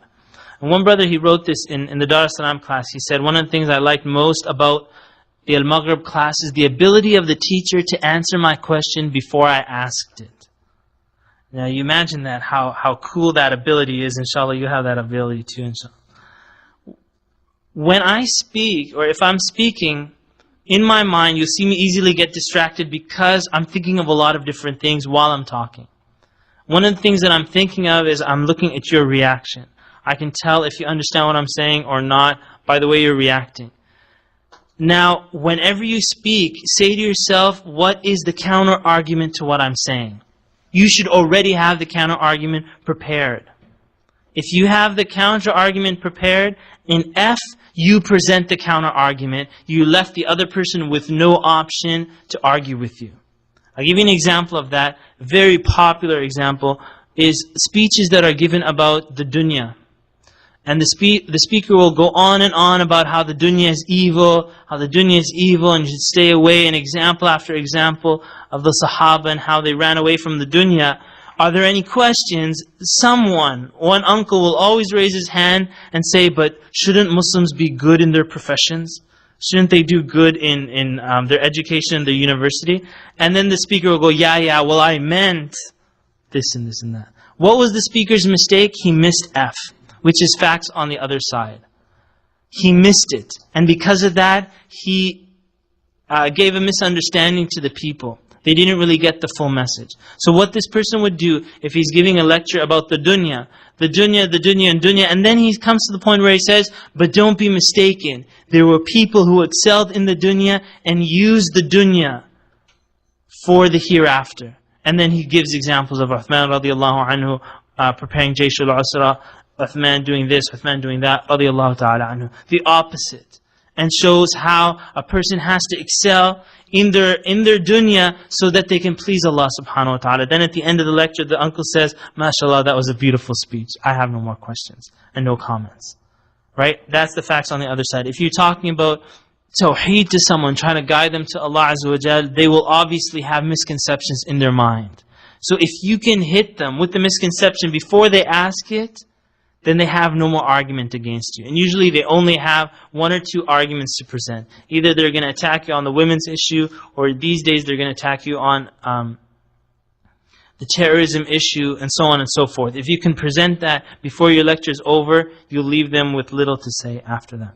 G is goad listener to action, which is basically encourage the person to do some action. Too many khutbahs, they end with, we're all going to hellfire. We're all kuffar, we're all going to hellfire. And the lecture is over and the people are thinking, well, now what I do? I just feel bad. And they're like, I hate this speaker. I wish you'd never invite him again. And another speaker will do the same thing. He will don't worry, Allah will fix the solution sometime in the future. They're like, that was a good lecture because I feel good. And subhanAllah, I've been studying this about things that people remember after a lecture. And one of the things that is so significantly remembered is the feelings of a person after the lecture. Like I can tell you, what was the speech about? I have no idea. What was he saying? What was the speech about? Do you remember any ayat, hadith? Nothing. How did you feel? And you can get almost everyone to tell you, they will remember 1 week later how they felt. And I've actually prepared my khutbahs in a way to create a feeling. Because I know not too much information is remembered after the khutbah. But if I can provoke a feeling and a key message, and then at the end move the people on with the message and the feeling, and they go forward to do at least one specific thing, then inshallah ta'ala you'll see benefit coming out from the khutbah. So at the end, that G is to actually get the people to do something. Get them to move on. So in this article, for example, he's giving an example: discuss with your family, begin with simple gestures, be emotionally honest, and so on and so forth. If you're talking about, like we said, that speech about love for the Prophet ﷺ, towards the end here, you're specifically telling them how to show your love for the Prophet ﷺ. 1, 2, 3, 4. When you make a list like that, and it gets too long, no one will remember the list. So you give the list for those who will get a tape later on and want to take notes. But you would say something to the effect of, if you don't remember anything else, then remember this. And usually that last point that you're giving, that action item that you want them to move on, will be remembered by some people. So at the end you'll say, throw out your TV. And then you say, أقول قولي هذا. And most people will say, you're crazy, man, how can I throw out my TV? But they will think about it. And some people will write you letters from Sydney, Australia, and they say, Alhamdulillah, I threw out my TV yesterday. You know, just by making a statement like that, you might have been able to change someone and they changed their life because of a specific action item. Why are we doing this? Because someone has information. But when they're asked to present the information, they can't do it. So that information is almost locked with them. You have Islam, you know the truth, and it's locked inside because you can't communicate it to other people. So this is why it's so important to gather your thoughts together. And just, inshallah, so you have some encouragement why it concerns you. One of the sisters in New Jersey, she had an assignment in her high school to give a public speech to her class.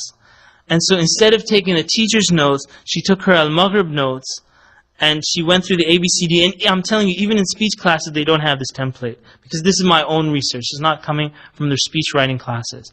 She took it and she presented the whole issue of why she wears hijab. And at the beginning, even the teacher said, at the beginning when she started talking about it, the teacher was Jewish, and he said, I was thinking to myself, why are these women oppressed? And he goes, but as you progressed, I started catching on to the idea. Sure, why can't, like throughout history, as she brought the facts, women were the most oppressed people. And as you go through history, you see where did they start becoming protected? It was when Islam came to them. And you can keep going through Christian tradition, Jewish tradition, any person's tradition, you will see the oppression there. And Islam came when even the Prophet ﷺ went against his people to protect the rights of the women that were in that society. It wasn't that the society was feminist and they were encouraging him and he followed along. He came with that haqq, sallallahu alayhi wa sallam. So she presented this, everybody was amazed, and subhanAllah, I've heard more one story when a sister gives a lecture about hijab, everybody loves that lecture in the public schools. And I know others who have done it. The people started thanking her after the lecture. And she wrote it, and you can actually see her message on the message board. I posted there. That subhanAllah, we're living at a time where if you teach people about Islam, they will thank you. They will actually say, thank you for sharing that with us. Whereas at the time of the Prophet ﷺ, someone speaks about Islam, they will be persecuted. And now you can talk about Islam. Not only will they not do anything to you, but they will actually, maybe buy you lunch or something like that. Inshallah. Okay, what to include? Here's a long list of stuff, and I keep including things on this list, but this just gives you a basic idea. This is another thing, when I'm preparing my khutbah, I'll just write this list out. I have to include Quran, Hadith, I have to include this and that, and this is one of the older lists. So I've added things like poetry into the khutbahs, I've added things like word origins, and so on and so forth. Anyhow, a verse of Quran, you can't possibly give a lecture and not quote the Quran. That's totally messed up. To mention a hadith, a statement of the pious generations of Muslims that came before us. A lot of times when people give speeches, I know they have more access to English speakers, so they're quoting Shakespeare and Darwin. Why? And as the speech gets filled with those people, the people are like, wow, Shakespeare is a really smart guy. And you will see some of the statements that Shakespeare will say were said originally by Ali radiallahu anhu. And why would you say Shakespeare when you could say Ali radiallahu anhu? And in fact, when I have those names, what I tend to do is say something to the effect of a wise man said.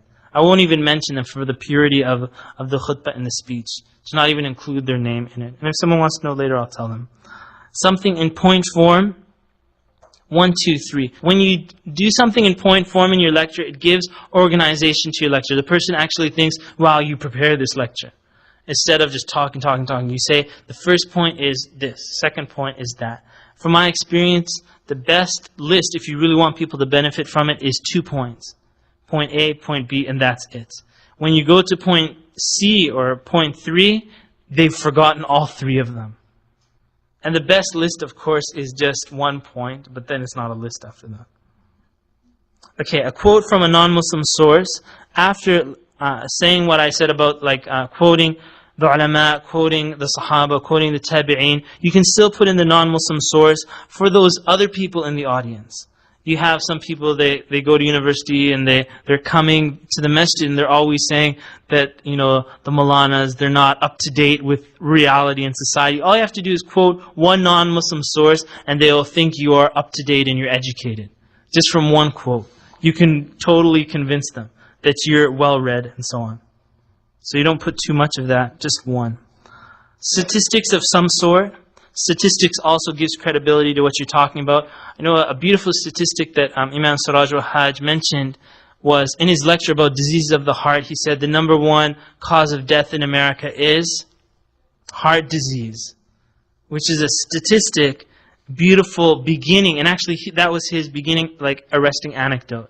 And then caught the people's attention. Then he begins diseases of the heart and how people die from, the hasad, die from the hypocrisy, die from all those diseases that come in their heart. Statistics. And you have to be really creative in getting good statistics and being able to use it in a proper way. Explain why this topic is important to the listener. That was the concern the reader or concern the listener. You have to explain, why does this concern me? Some people ask the question, what if you give dawah to someone and he says, I don't really care to become Muslim? The reason that someone says that is because you're not presenting it in a way that it concerns him. He's saying, when he says, I don't want to become Muslim, he said, this doesn't concern me. I'm living my life and I don't want to give up this and this and that. How to get the person to concern them is thankfulness.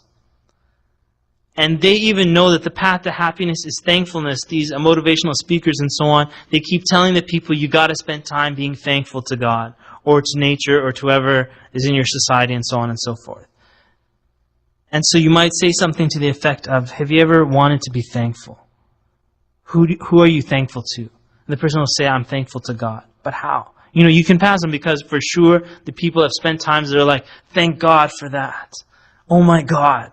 Even in their language, they're still using God, but you just have to kick off why it's important.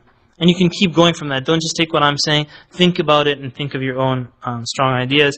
Next point, clarify a misconception concerning the topic. Basically what that is kind of like putting a fiqh issue into the middle of a lecture. You'll see the common complaint that people have in speeches is that, is it a motivational speech or is it educational speech? Because in some places, they just get motivational until they've had it with motivational speeches. They spend 1 hour and they got nothing. They want actual substance. And then when someone does a substance lecture, he says, how to make wudu, boom, boom, boom. They're like, boy, that was boring. I wish I could have got a motivational speech. And then the MSA president runs back, gets a motivational speaker, and then they tell him the opposite, he gets a fiqh speaker. And it keeps going back and forth like that. And we're going to be explaining later how, I mentioned this point in one area. Someone asked me the question was there a distinction like this at the time of the Prophet ﷺ? I said I don't know, but I would look it up. When I looked it up, in fact, there was no distinction. If there was a motivational speech, it had fiqh in it. If there was fiqh, it had motivation. And inshallah ta'ala, we're going to take it in the second weekend, so I'm not going to spend time on that. How do you put in that, even if it's a motivational speech, how do you educate them? By clarifying a misconception. An example of that, love of the Prophet ﷺ, misconception might be the mawlid. And now you're teaching fiqh to the people. Or you're talking about the importance of Qur'an in our lives, and then a misconception, Qur'an khanis, or Khatm al-Qur'an, or so on. And the party where everybody gathers around, recites it, and sends it off to the dead person. Okay, folktale. Folktales aren't that easy to find. But if you can find a good folktale like Little Red Riding Hood or whatever, something that everybody's heard, and you can attach a lesson to it, like something like I said, A Bug's Life. I mentioned that, some of you have seen that cartoon. If you can do that and get an analogy from a folktale, you can immediately touch the people's hearts. You can get the message out to people in such a profound way that they'll never forget that message afterwards. A cliffhanger. Cliffhangers are important. You can almost start every single paragraph with a cliffhanger. And you'll have them on the tail of their seats. A cliffhanger is something like, are men smarter than women? Details at 10. Right? You've had that. Every single commercial that you see is like that. You know, and a Reader's Digest, every magazine, what they do is in 3 words they put cliffhangers. They'll say how to lose weight with the foods you love, which is a cliffhanger. All of that, how to, and the questions, all of it is meant as a cliffhanger that you said, man, I have to buy this magazine just for this article. Because you were so enticed by the cliffhanger. So you put, for example, something like, do good things come to an end? In the khutbah, Goodbye My Beloved, on khutbah.com also, that was a cliffhanger that I put in there. Do good things come to an end? Some people say yes they do, some people say no they don't. And then you start explaining it. If you ever put a cliffhanger, you have to answer the cliffhanger. You don't just leave people on the cliff and say, ma'as-salama. Okay, insert a joke regarding the topic. Especially when you're giving dawah to non-Muslims, they're so afraid that you're a terrorist and the doors are going to be locked at any moment, they're going to be locked inside. That by putting jokes in, especially when you're talking to non-Muslims, it totally breaks the ice. They're not expecting you to make them laugh, and you've automatically won their heart over.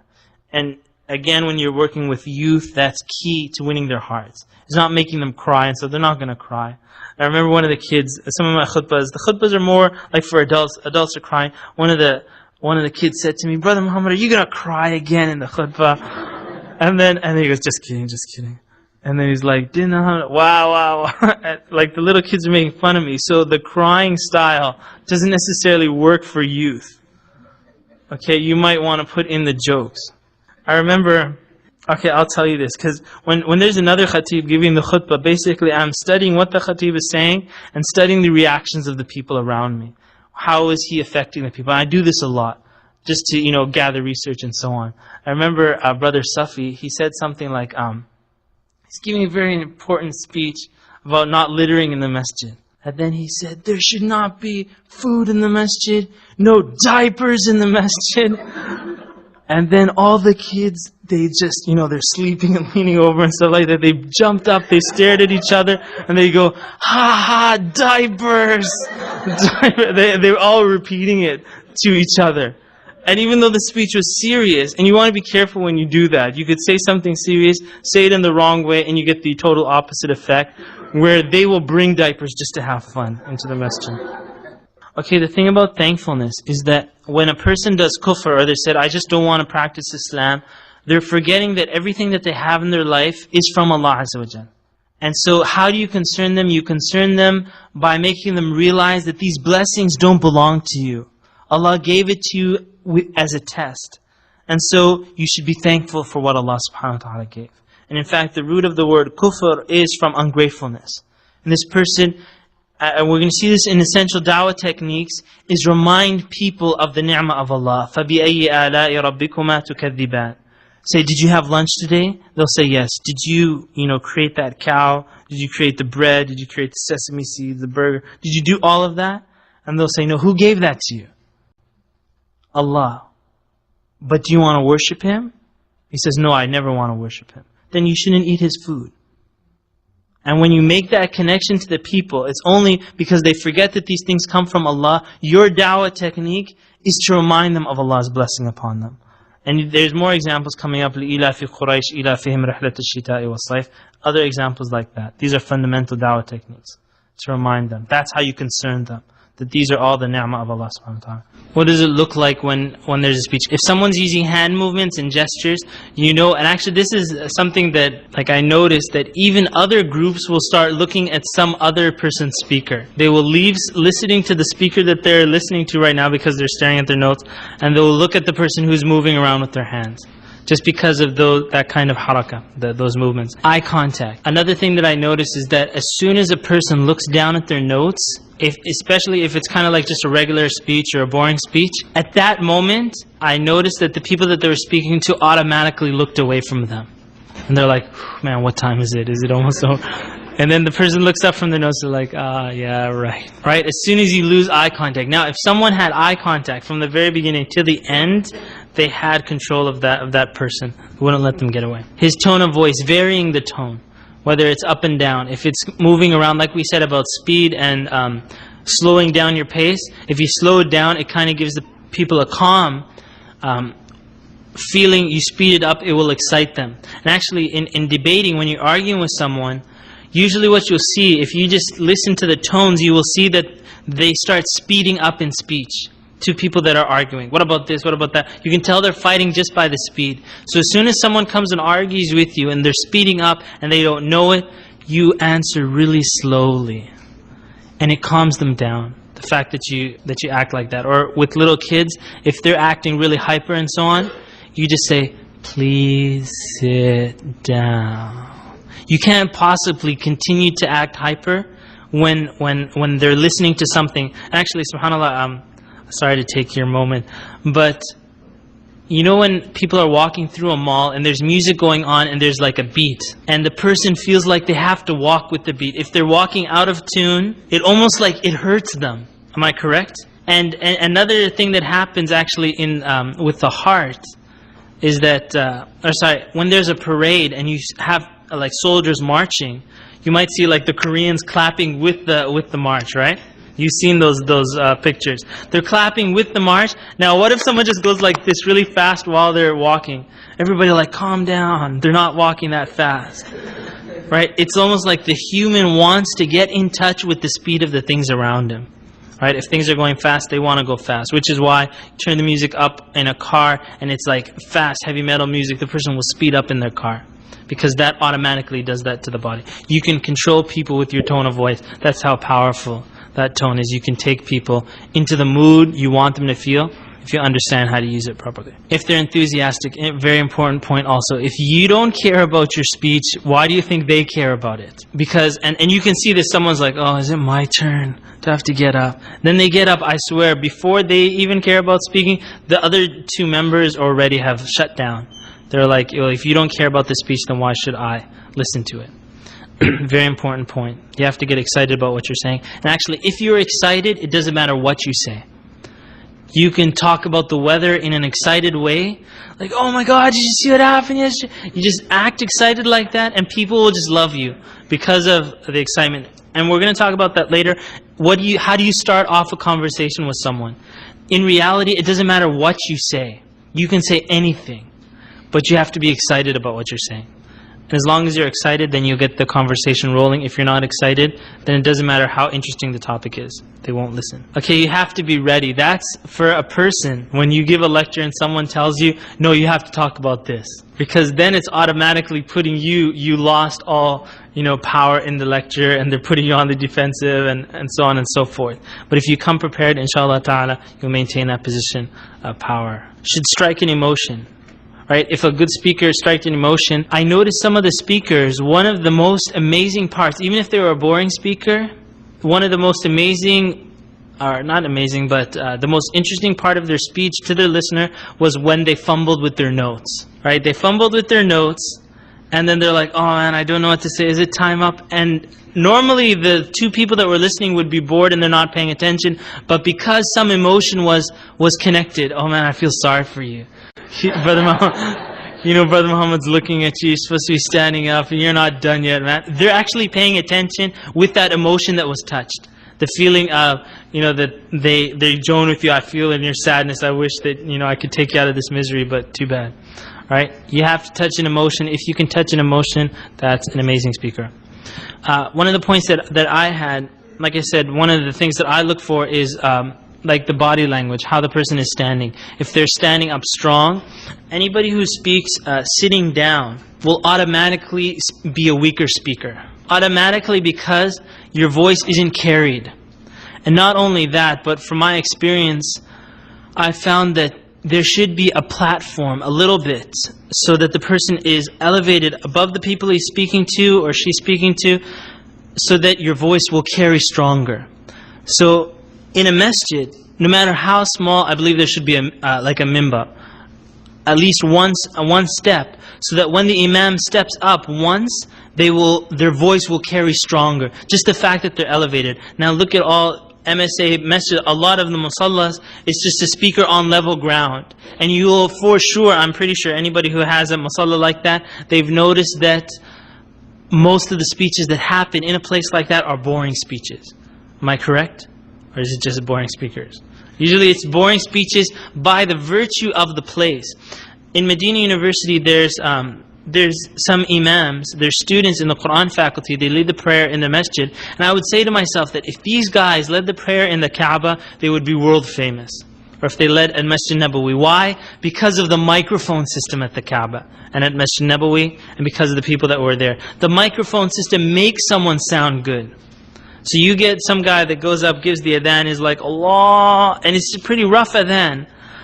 But everybody loves it because it's the Mecca. He has the microphone on him.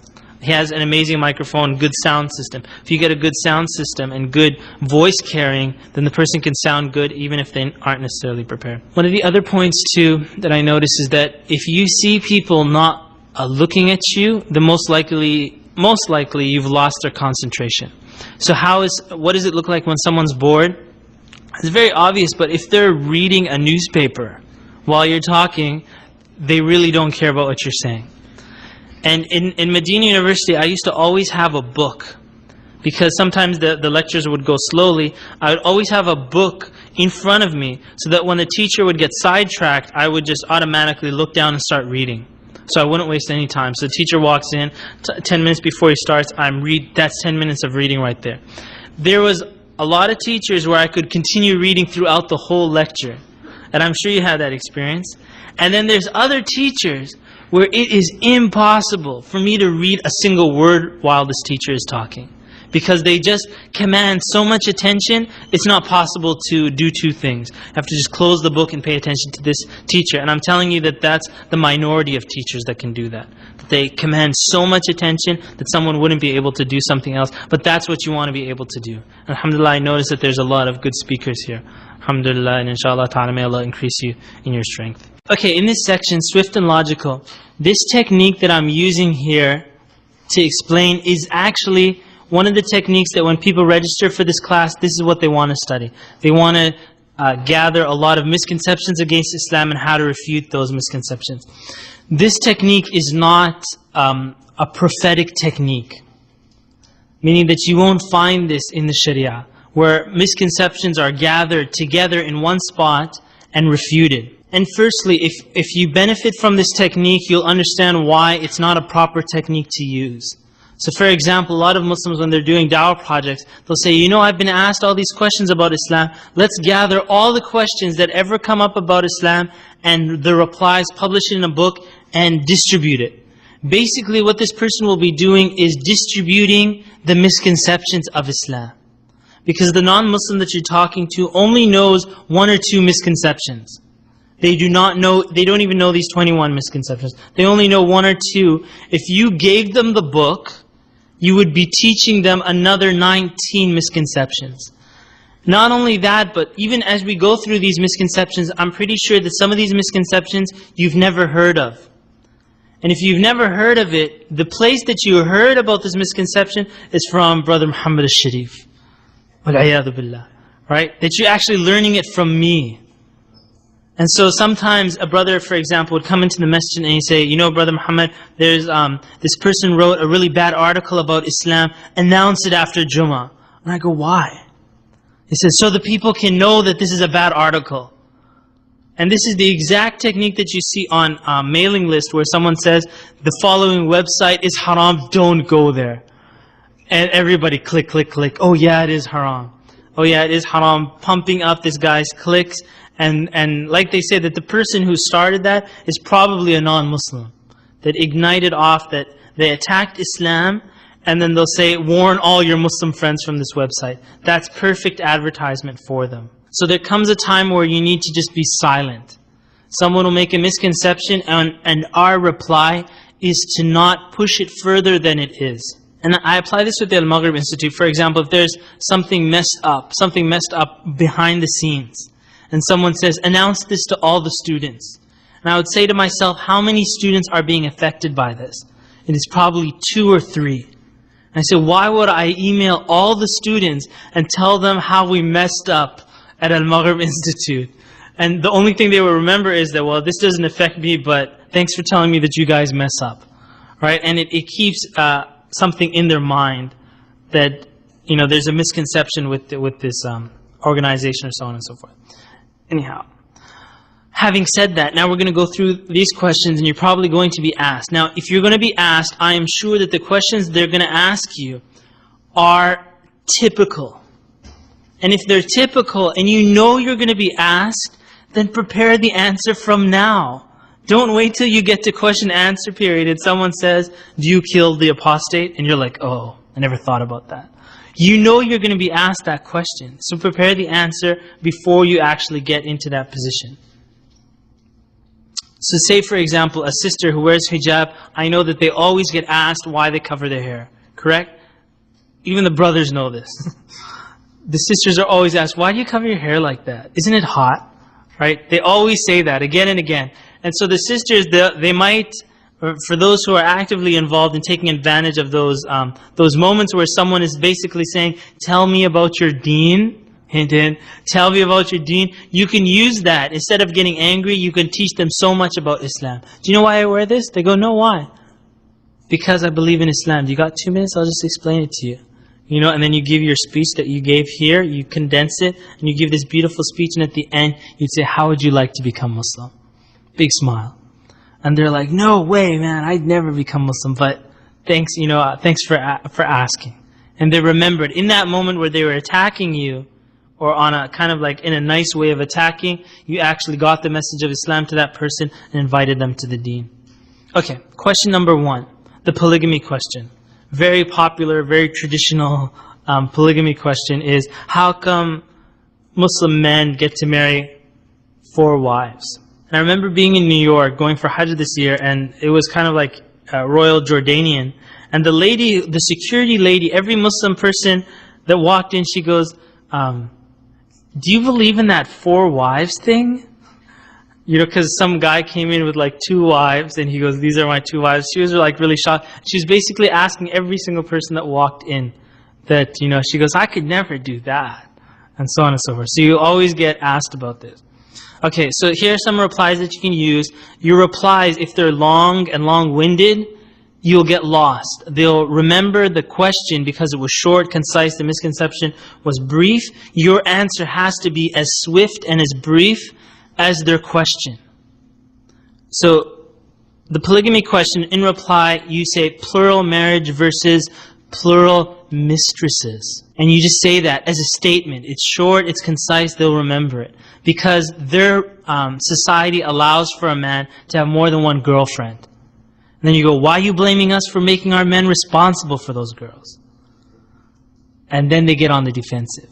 Because their society allows it. Then you can move on to like a story where this, you know, there's a Muslim man, he married these 2 women, and he went to court, someone told on him, and he just told the judge that these 2 women that he was taking care of, he goes, they're my girlfriends. And the judge said, oh, I'm so sorry, go ahead, please. You know, as long as you promise not to legally take care of them, then it's okay. All right, which is exactly what their society tells them. So it says, if in the US, the culture and the law allows a macho man to have 1 or 4 or 15 mistresses, then why should we condemn Islam for making those men legally responsible for the women? And then you can go on to the polygamy question also, that polygamy was taught by the Torah and the Injil. The Bible and the Torah speak about the polygamy. So what Islam did is not initiate plural marriage, it regulated and fought the injustice of what men were doing to the women. It regulated it and not initiated what was happening before Islam came. Anyhow, question number 2, men polygamous, why not women? And subhanAllah, one of the keys of the answer to this is that a person misunderstands that Allah subhanahu wa ta'ala is Al-Hakim, Al-Alim. That Allah is the all-wise, the all-knowledgeable, the all-knowing. If they misunderstand that, then they don't understand why can Allah subhanahu wa ta'ala allow men to marry more than 1 wife. Why can't a wife marry more than 1 man? So you basically say to them in reply, it's not fair, right? They're saying it's not fair. Does fairness mean that I get half the orange and you get half? Or can fairness be that I get the peel of the orange, if you want to make like orange chutney, and someone else takes the fruit, the actual meat of the orange? Because they can have fully what they want. Because then when you go to the desires, what are the desires of men, what are the desires of women? A woman doesn't necessarily want plural husbands. And now I'm not saying that you use that because some will say, well, a woman might say, well, I want more than one boyfriend. But in reality, that's not the nature of a woman, to want more than one man. You'll see the woman fighting for her man, and the man trying to cheat on his wife or something like that. Times have changed, and that might not necessarily be true, but we're talking about the fitrah that Allah subhanahu wa ta'ala put the people on. So as it says there's no denying it, men are polygamous by their nature and women are monogamous by their nature. And then they will continue to argue and they'll say this and that, and then you say to them, أَلَا يَعْلَمُ مَنْ خَلَقَ. Doesn't the one who created know what He created? And in order to understand that, you have to know who Allah subhanahu wa ta'ala is. And you take them out of that argument to understanding who Allah azza wa jalla is. So when whoever argues, and sometimes Muslims will even argue this point with other Muslims, they don't understand their aqeedah properly. They don't understand that Allah subhanahu wa ta'ala is Al-Hakim, Al-Alim. And it goes back to the asma and sifat of Allah subhanahu wa ta'ala, and that's what your focus should be on, not on this specific misconception. Question number 3, are women oppressed in Islam? Very popular misconception, right? So they say, are you guys oppressed in Islam? Or they're thinking like that. You would say to them, why do you think women are oppressed in Islam? If they're really knowledgeable, then they'll start talking about inheritance law and things like that. But usually they'll just say, because you have to wear hijab. Because a woman wears hijab, therefore she's oppressed. And so you say in reply, so you're basically saying that if someone wears a certain type of clothing, they're oppressed? They're like, yeah, that's what I'm saying. So because they're wearing more clothing, they're more oppressed. Would you agree with that? You know, like women in Saudi are more oppressed than, say, like American Muslim women? And they're like, yeah, we can say that. So let's go the opposite. If they successively took off clothes, would they become liberated? And they're like, yeah, look at us, American women. So what you're saying is that the most liberated women in the world, without any doubt, are pornography women. They're the most liberated because they're not wearing anything. Is that what you're saying? And they say, no, that's not what I'm saying. And then you go back to, so you're focusing liberation or oppression based on the clothing that a person wears. If someone wears, and actually one sister, she wears niqab, and she always gets attacked like this. She replies by saying that she loves America because it's a country that allows her to wear whatever she wants to wear. And people get shocked with that answer. Because of the, and they get kind of like, the ego starts playing in, we are, the free country and so on and so forth. This is what they like to be called, and they don't like to contradict. So if you tell them that we love America because we're allowed to wear hijab here, then the person will either contradict themselves or acknowledge that that identity that they have. And then the second point, that to a Muslim woman, liberation is to be respected for who she is and not what she looks like. Because in their culture, it might be respect comes from what a person looks like. And in Islam, it's on she's respected for who she is. And the clothes protect that person. And so when you really get down to it, the third point, that who is the beauty of a Muslim woman, who is it seen by? It's seen by her female friends, it's seen by her children, male or female, seen by her close relatives, they still see her beauty, and it's seen by her husband. The only person that does not see the beauty of a Muslim woman is strange men. And you could say to the person that you call them perverts, right? That's the only person that doesn't see the beauty of a Muslim woman. In this society, those people have taken charge, making everybody take off their clothes for their own benefit. And someone wrote this article about like Muslim women and how a Western woman, she wants to make herself not belong to any man. And so in reality, what she's doing is making herself the property of every man. She belongs to every man. Everyone is enjoying her beauty. Now, a Muslim woman, by covering, she makes herself the property of her family. She now it's the people who are close to her, she's protected by that hijab. And we know that this is Allah subhanahu wa ta'ala says about hijab, ذَلِكَ أَدْنَى أَن يُعْرَفْنَا فَلَا يُؤْذَيْنَ, so that they won't be harmed. And as one sister, she wrote a speech about hijab to her classroom in public school after like taking this Fiqh class. She mentioned that all throughout history, and now you start bringing out statistics, the most oppressed people on earth are basically women. So why is it wrong for a deen, which we believe to be from Allah, to come to protect the women so that they will not be harmed by these men? They tell them dress like this and dress like that. Is there something wrong with protecting women? And then the people are like, well, yeah, that's your idea of what it is. But still, you're like, well, that's your idea, my idea, and we both have brains and we come to our own conclusions. Question number 4. Does Islam command the murder of innocent people? And in reply to that, and this is key to getting the people to focus on why are they saying a statement like this. So you say, why are you saying that? Does Islam, why are you asking that question? And they'll say, basically, if you really get down to it, keep asking the questions, they're saying it because they saw something on TV. And what's interesting about TV actually is that what you're seeing, people almost take it as like aqeedah, that what is TV is a reflection of real society. So for example, say ER. There's a TV show called ER, right? Does it still go on? Is there any Dr. Patels in the hospital on TV? Is there any Dr. Shah, any Dr. Hussains, any? You can go to any hospital in America and half the hospital is from a different country. But on ER, they're all Caucasian males and so on. Is that a reflection of the real hospitals in the real world? No, it's not. But people think that this is real life. And you'll see minorities being represented on television. If you look at the statistics, you'll see like minorities being represented, like say 5%. These aren't real numbers, but I'm just giving you an example. But in reality, that minority might be 40% of the society. But on TV, there's only like one character, and he's not the main character, he's the one that gets shot halfway through the show or something like that, right? So they think that this is reality, but it's not. So you focus them that, do you believe that everything you see on TV is reality? And then they'll say yes or no, and then you can move them from there. You can start giving them analogies of how bats, are you afraid of bats? Are they evil? Right? Why are they evil? They're just, it's just a regular creation of Allah subhanahu wa ta'ala. But we think it's evil because we have movies like vampire movies and killer bats. So people are afraid of bats. And what's interesting is pigeons, you think that they're all nice and cute and so on and so forth. They pound each other on the head. They're so vicious and aggressive with one another, but they look cute.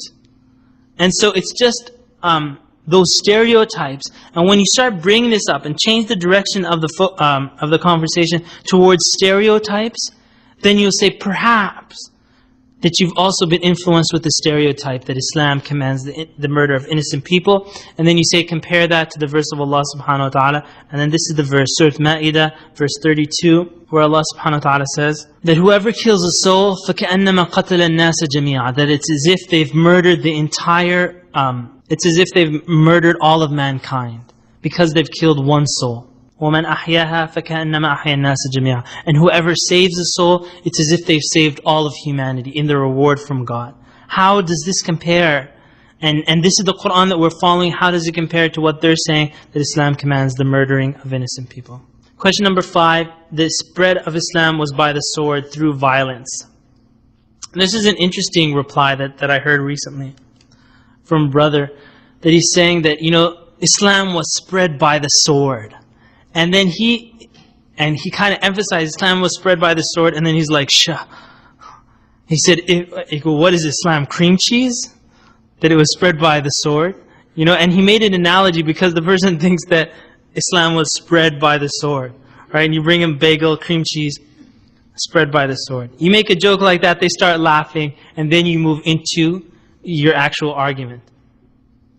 If Islam was spread by the sword, then why is it the fastest growing religion in the world? Why is it the fastest growing religion in North America? Why is it the fastest growing religion in the USA? And I don't see any swords that are going around. In fact, the opposite is true. That there's all this attack and propaganda against Islam, but still Islam is growing much faster than any other religion.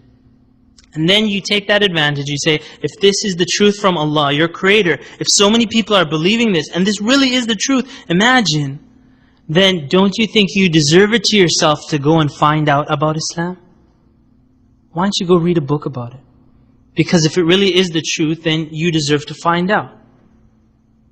He's your Creator too. And Prophet Muhammad ﷺ was sent as a messenger for you also. Question number 6, do Muslims worship the Grand Mosque in Mecca? And in fact, do Muslims worship the Kaaba? If they worship the Kaaba, they would be committing shirk. something that Allah subhanahu wa ta'ala would not forgive. And I'll just give you this example. If you've ever been to Mecca and you've seen these mutawwa type guys standing at the Kaaba and people try touching the Kaaba, they hit their hand with prayer mats. Because it's haram to do that. The black stone, we do it because the Prophet ﷺ kissed the black stone. But the other sides of the Kaaba, it's rock. It's the Kaaba, it's a point of direction. But in the end, of course, it's the Kaaba and we're not being disrespectful to it. But it's rock. And Allah subhanahu wa ta'ala took us, or sent the messenger to take us out from that kind of worship. And so you'll see, that's what, when you see people doing that, hitting people on the hands with prayer mats and so on, kind of pushing them away from the wall, it's so that they won't act with the Kaaba as if they were worshipping it. And they try to separate people from that belief. And then they get names like Wahhabi and things like that because they do that. Okay, so it's a direction for the Muslim. It's not that they're worshipping, it's just a focal point. Something that no other religion has.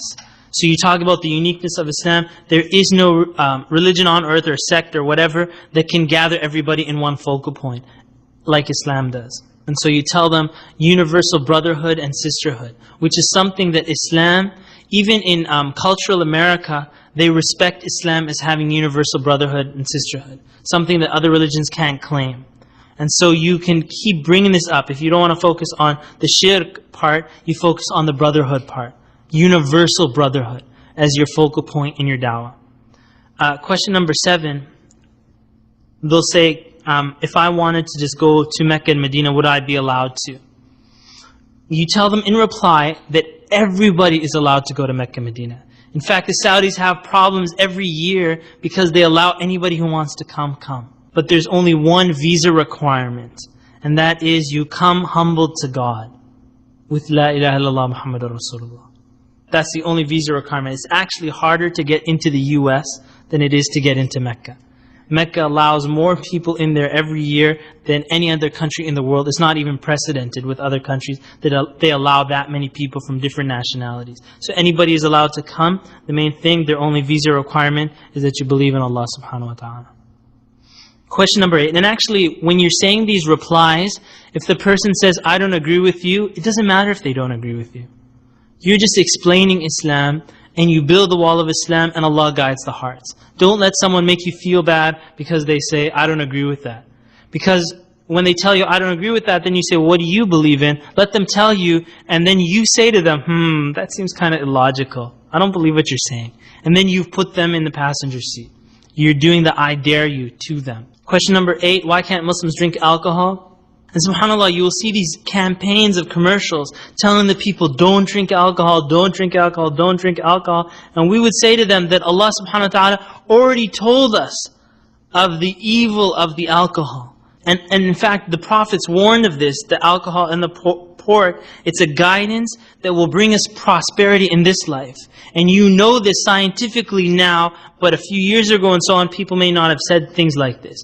So we knew this before because we believed in Allah. Maybe there's a lot more waiting for you of guidance and prosperity in your lives if you followed Allah subhanahu wa ta'ala. So taking that point of them first asking about pork or alcohol and showing them that Allah already guided them to the goodnesses of this life and already forbade us from those things that will bring us harm. Question number 9, the world is one big coincidence. And so you'll see some of these things we've already mentioned. Number 1 is nothing comes from nothing, which is something that they believe, but they're saying that the world comes from nothing. All you have to do is bring up the inconsistency in their minds, show it to them, and then say, well, maybe you need to change your argument before you talk to me. The second point, do you believe in a higher being? If they say yes, and then you're talking, if you believe in this higher being, and it's just one big coincidence, is there no purpose to your life? Because what they're saying is that if it is coincidence, there is no purpose to their lives. Or they just make up some purpose, but they're just on their own in their religion. Nobody really believes what they're saying. Because, and this is an argument that a lot of the ulama will mention, if they say that there is no purpose to their life, then your shoes and your pen have purpose. The ink, when your ink runs out in your pen, you throw it away because it's worthless. Now what you're saying is that your life is a pen that has no ink, that you're worthless. There's no purpose to you. And so this, 50-cent pen or 25-cent pen has more meaning in its existence on earth than you. As Muslims, we don't believe that. we believe that you're special. And when you say that we believe that you're special, you're assuming that they're saying that humans are not special. And they're contradicting themselves, and they'll try to get on your side, inshallah. Because yeah, I say that humans are special also. Then the next point about that modern science rejected the Darwin theory. And if you say it in a really kind of meta style, like I said about saying that, oh, that's such 70s science, that's so old. Is there dust piling up on that textbook that you're quoting from? And you bring that up to them, making them feel a little foolish for even quoting science like this. And as one of the students at the University of Pennsylvania told me, they actually don't teach this anymore. And they actually consider it hearsay. They consider it to be illogical in Faculty of Biology at UPenn. And usually people that make this argument are people that don't even know science. They just watch too much TV. The last part, where it says at the bottom there, it says, I feel that that's so illogical. You'll see that happening in more than one answer. All you have to do in your whole dawah is get them on the I dare you. And then they start saying their points. All you have to do is just say it so quietly. Just, shake your head left and right like no. Shake your head left and right and I'm like, I'm sorry, it's just not making sense to me. That's all you have to say. And you've crushed their argument. It's so simple and they're doing it to you. But you get them on the defensive, you ask them to present it, and all you have to do is just nod your head like, like that, and say, I'm sorry, it just seems so illogical. It's just not making sense to me, I'm sorry. Maybe it's just me, but it's just not making sense. And when you say that, believe me, they will start talking faster. Their shoulders will start slumping, and they'll start looking like a Muslim at that point, where they get on the defensive, right? But that's the key, is to throw those techniques back at them, inshallah. And this is a critical point about Darwin, because basically people are taking Darwin as their prophet. They have it on their cars and so on. Tell them, are you willing to go to the hereafter with Darwin around your neck? Ask them that. Are you willing to go to the hereafter with Darwin around your neck? If he's your prophet that's telling you the true purpose of life. And it's a very sensitive and emotional question, because they've never considered that. Because if you're wrong, man, you're in big trouble. Question number 10, why 2 women witnesses for 1 male witness? So when they're talking about inequality and so on and so forth, they'll quote that a lot. 2 women witnesses is actually a misunderstanding, because it's talking about monetary transactions. It's not talking about other transactions. So you can have other things where 1 woman witness will be equal to 1 man.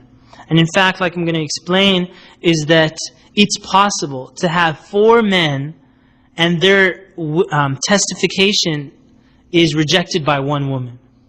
And so the argument is just flawed from the very beginning. The Sharia focuses on trying to fulfill the truth, even if people don't like it. So Allah subhanahu wa ta'ala, when it comes to monetary transactions, and even though someone's looking at North America and they think women are really familiar with monetary transactions, all you need to do is go around the world and even go historically through all the different societies, and you'll see that monetary transactions were mostly done by men. And the woman won't be too very familiar about it. But let's just say, and actually this testification is in the beginning when you're writing the contract. So someone who's writing the contract will bring 1 man, 2 men, if there's not 2 men, 1 man and 2 women in the writing of the contract. But let's say that time passed, 30 years, and now there's a dispute. Everybody died, all the witnesses except 1 woman. Would her testification be accepted? And the answer is yes, it would be. In fact, the qadi, the Muslim judge, might use fingerprints, might use any kind of proof. And that woman witness would be one of the strongest proofs at that time. The fact that someone is still alive that can testify. So it has nothing to do with her testification will be rejected if it's only 1. And I'll give you the example of a situation where a male testification will be rejected in regards to female testification. And that is from the hadith.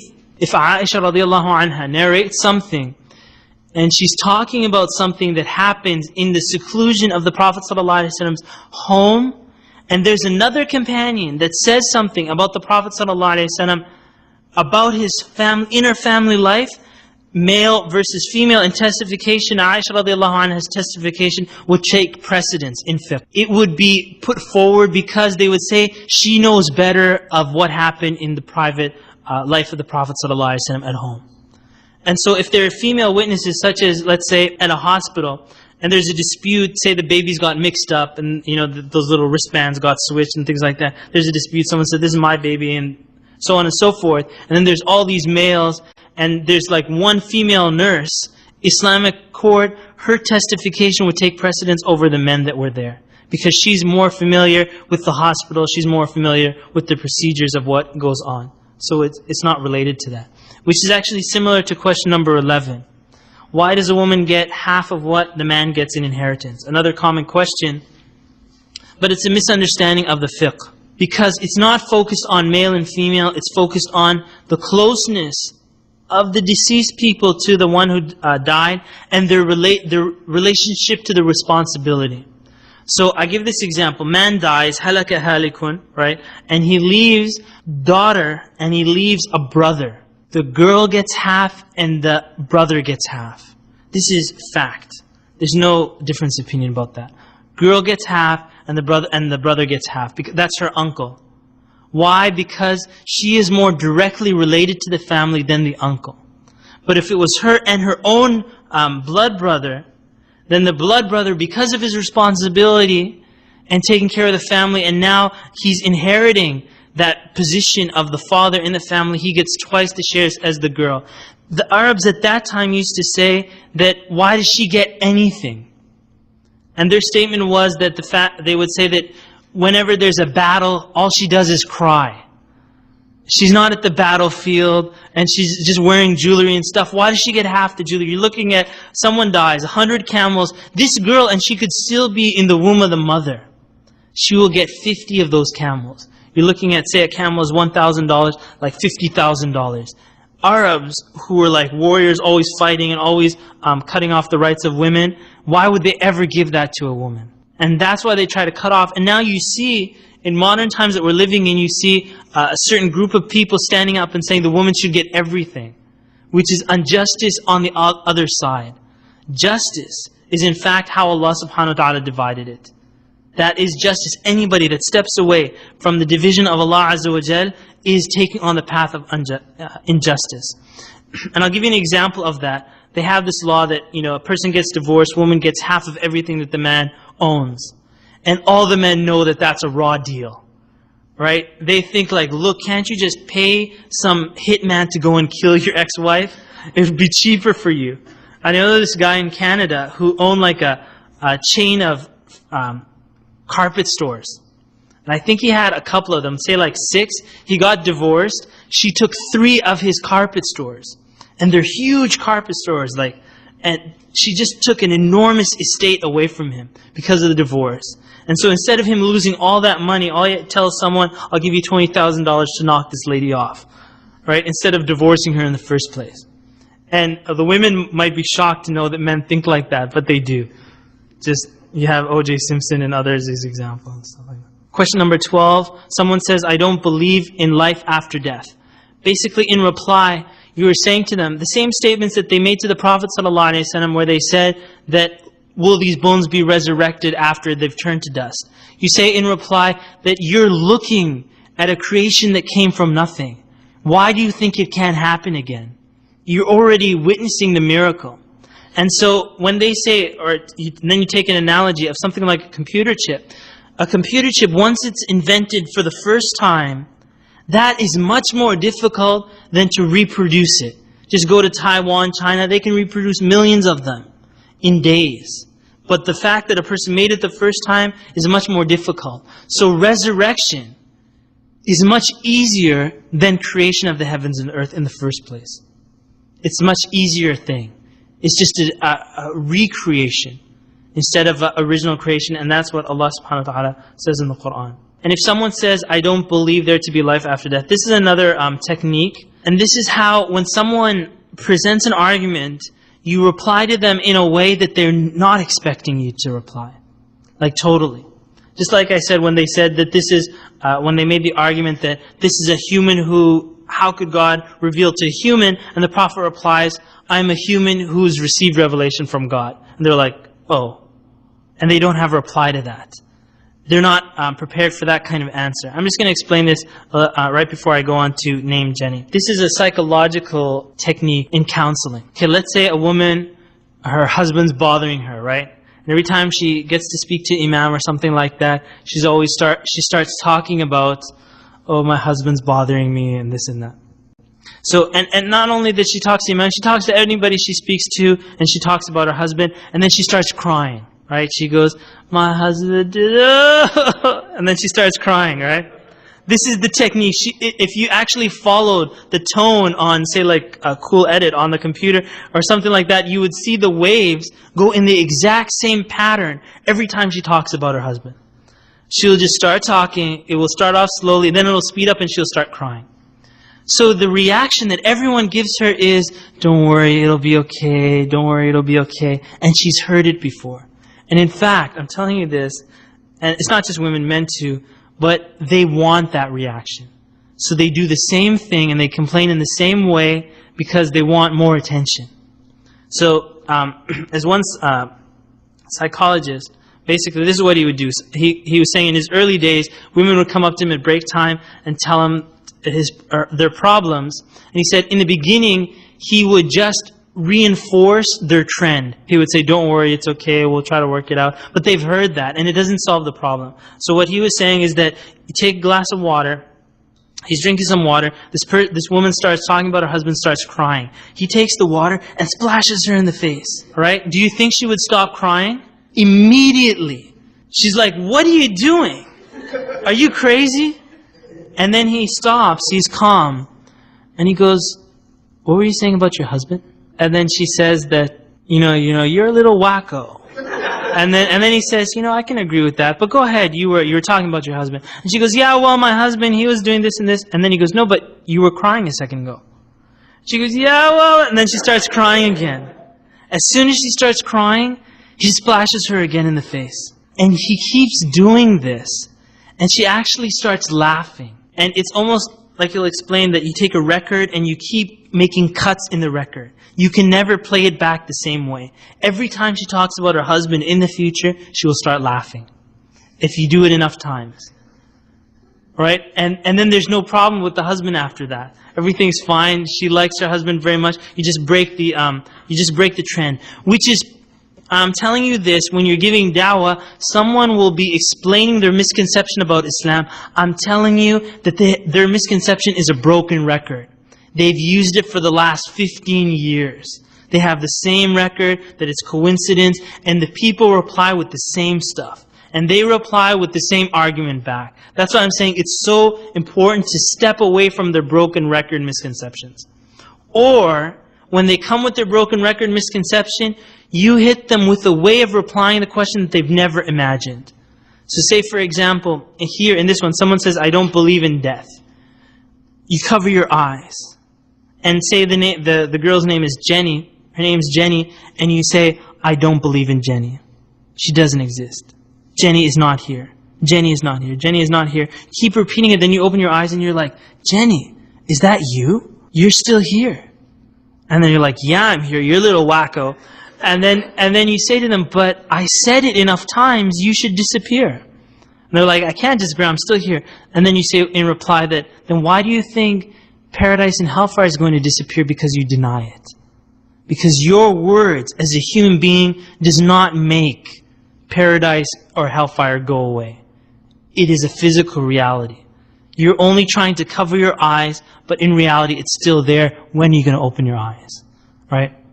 Or when should someone open their eyes? Question 13. Why are there so many sects in Islam like Shia and Sunni? Right? Another popular point that they'll bring up. And basically you want to bring people back to the fact that our Prophet told us that there would be difference of opinion. This is a fact. The key difference between us and others is that we have a measure to go back to.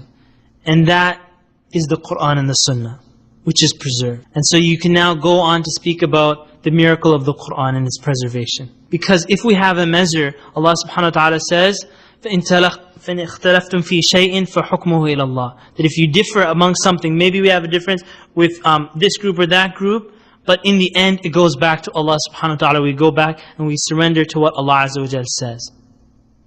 Whereas amongst the others you have the difference in the sects amongst Christianity, they don't have a measurement. to go back to. It's just misguidance. Everybody comes up with their opinion and it's just running wild. And you can say, like it says here, that even with all those different opinions, the body of the Muslim is still one. Our God is the same, our Prophet is the same, the book is the same, prayer is the same, direction of the prayer, the name is the same, Muslims are fasting, our pilgrimage is the same, and so much more. And then you bring it back to the measurement. After all that, one body, and then shade the break. If we do differ on some point, and we're not saying that no one will differ, there will be difference, but we have measurements to go back to, which reassures the person. Question 14, the purpose of religion is high moral character. Then why Islam? Why should those others be condemned to hellfire? Like good acting person in hell. This is an important point. Usually when you're asked a question, the person will make a statement, and then they will ask the question. Like you'll notice here, that as we know, the purpose of religion is high moral character. Then why? They're already assuming that you agree with them on the first point. What I'm telling you to do is go back to their first point. They're saying that the purpose of religion is high moral character. Tell them, who told you that? Who told you that the purpose of religion is the high moral character? What's your proof? Or like, and you put them on the defensive. You say, did you study all the religions and find out that from the basis that everybody said that the whole purpose of our religion is moral character and nothing more? Did you really research that and come to that conclusion? Because they did it, number one, is that the sum total of religion is not just good moral character. Like we said, our dawah mission is three things: to nurture people's hearts, to nurture their physical life, and to nurture their aqeedah. Right? Their aqeedah and their tazkiyah, purifying their heart, and their physical life. What this person is saying, that religion is all about physical life. And what we're saying, that that's not true. What about the relationship between them and God? Is it possible that someone has a good relationship with humans, but they have the most wretched relationship to God? Is it possible?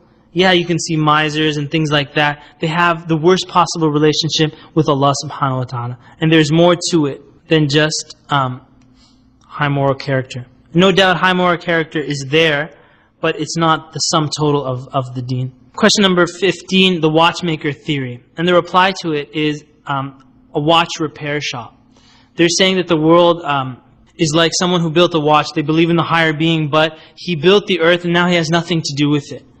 And then you say to them in reply that the watch repair shop, even their analogy of a watch, still needs someone to maintain it. There's no watch that just goes on forever. There's still someone that maintains it when it breaks, and this is Allah subhanahu wa ta'ala. Question 16, are Muslims intolerant of other religions? You bring up to them the fact of the law of al-jizya, the jizya tax, which is a declaration of Islam's protecting, how Islam protected the rights of religious minorities. And this is a fact of our deen, that they pay the tax and they are protected. They don't join the army, but they will be protected because they pay that tax. And then you can go on to, this is getting like on the attack, where is the religious tolerance of the Crusaders? The people that slaughtered all those people. And you can go into historical, because if there's anyone that was ever religiously intolerant, it was the Christians. Question 17, homophobia, which is like, why are you guys attacking homosexuals and so on? The reply is that homosexuality is something that all the prophets forbade. It's not just Prophet Muhammad sallallahu alaihi wasallam. All the prophets forbade it. And the key is to separate the problem from the people. Because they're like, why are you condemning them? You're saying, I'm not condemning them, I'm condemning the act. And when you condemn the act, then you're saying it's for their own protection. You know that if they do these acts, they will die of HIV and AIDS and so on and so forth. We're protecting them for their own good. And so we don't need doctors to tell us, human beings to tell us that homosexuality is detrimental to one's health. Allah subhanahu wa ta'ala already told us this. Would you like to know more about Allah? And then you explain Islam. Question 18, how can you be so arrogant to say that you are guided and I am not? This is a popular misconception that Christians use against, secularists or materialists use against Christian missionaries. Because Christian missionaries will say something to the effect of, if you accept Jesus, you will go to paradise. Don't accept Jesus, you're in hell. It's just that cut and dry to them. So they have this argument of, how can you be so arrogant to say that you're the one who's going to paradise and we're not? In fact, this argument, when it's used against Islam, they probably haven't received too much dawah, so they're just playing the broken record to you. So you would say in reply, like the third reply that you say there, that you're mistaken because Islam is different from Christianity. We don't know that we're promised paradise. As the Prophet ﷺ said, that a person can live their life as a person of paradise and they're almost there, but before they die, they do an action of hellfire and enter it. And the opposite is true. Someone will do actions of hellfire till the day they die. They may do some actions of the people of paradise, die like in that state and go to paradise. That is saying that a Muslim, specifically on individuals, they don't know if they're going to die on this guidance or not. And we ask Allah subhanahu wa ta'ala afiyah and bless us to die with Islam. And so you say to them, you know, it might be that you're the one who lives their life, dies a Muslim, and maybe we do things, actions, and we might be misguided in the future. May Allah subhanahu wa ta'ala protect us. And another point that you see here is when they say that you're guided, Allah subhanahu wa ta'ala sent them prophets, sent books, created in the natural desire, so you even claim to believe in a higher being. Allah put those things into you. And that, does that sound like Allah abandoned you? Or does it sound like a Lord that wants your guidance? Why are you turning your back on Him? And you focus them on all the things that Allah subhanahu wa ta'ala sent down for them in order for them to be guided. Okay, question number 19. The question, the death of the apostate. Someone who leaves Islam, is their punishment capital punishment? Basically, you go back to explaining that Islam isn't just a group of beliefs like they would think. Islam is a way of life. Countries were built on Islam. And Islam is a system for those nations. And just like you understand a treason law, if they understand the treason law, someone who goes against their own country, here in the US, they're punishable by death. And it's a set law. This is Islam's treason law. Because Islam isn't just a group of beliefs like you might think, or you might misunderstand, but Islam is a whole system of life. And this is our treason law, that someone turns their back on Islam, and this is the punishment for it. Question 20, is Jesus God? And we're going to be talking about that, inshallah, on giving dawah to Christians. Basically, they believe Father, Son, Holy Ghost. Ask them the question, just like we said, stimulating question. What if the Father wanted to destroy the Son and Mary? Could He do it?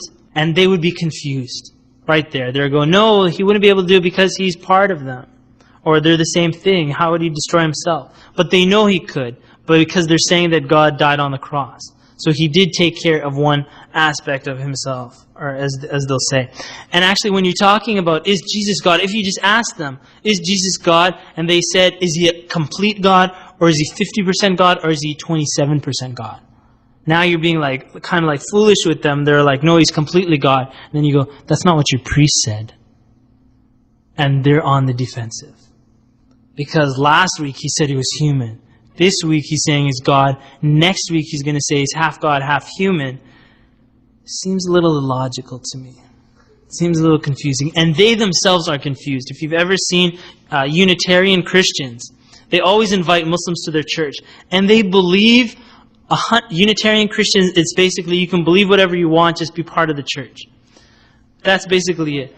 So when they're discussing, one of them will stand up and speak on behalf of the congregation. They say, we believe in the hereafter. One of their members will say, I don't believe in the hereafter. And they're like, okay, just keep quiet for right now. Later on we'll discuss this. And this guy, actually, he was taking me to Unitarian church. And he says, you know, I became Unitarian a little while ago, a few weeks ago, but he goes, they're so confused. They don't know what they're talking about. And he's like, I don't know how long I'm going to be in this, but they told me to be responsible to get speakers and so on. But they're just in total confusion. So if you bring up the confusion, and you'll see this, Allah subhanahu wa ta'ala says, وَإِنَّهُمْ لَفِي شَكٍّ مِّنْ. They're in doubt, and they're in confusion. All you have to do is highlight the confusion. That's their weak point. They don't know what they're talking about. This is a question that I asked one person. He kept talking about Iran. This is when I was growing up. And so he kept attacking women. So I said, look, I had enough of this. And I went on the offensive. I took the steering wheel and I just told him, just straight out, when you pray, when you make dua, do you call the name of God, the Father, or do you call in the name of Jesus? And I'm telling you, he was so embarrassed to tell me that we begin in the name of God, but we end in the name of Jesus. That you actually call in the name of Jesus. And then you tell them something to the effect of, who do you love more, the Father or Jesus? Because in reality, in Christians, when you actually go into it, they love Jesus more than they love God. That's what's happened to them. Because they've given the image of God as a God of retribution and punishment, but of the Father, and the Son is the one who, sacrificed himself and so on and so forth. So again, they're in confusion and they're just praying for the Muslims to come and help them out, inshallah. May Allah subhanahu wa ta'ala bless us to actually go to these people and help them out of the misguidance. Is Jesus God? Simply put, Jesus and Mary ate food. If they were God, then why did they have to eat? Were they faking it when they ate, or did they really need to eat? Because a God has to be self-sufficient. You're saying that if you've ever gone a whole day without food, just imagine, for Muslims here, Ramadan time.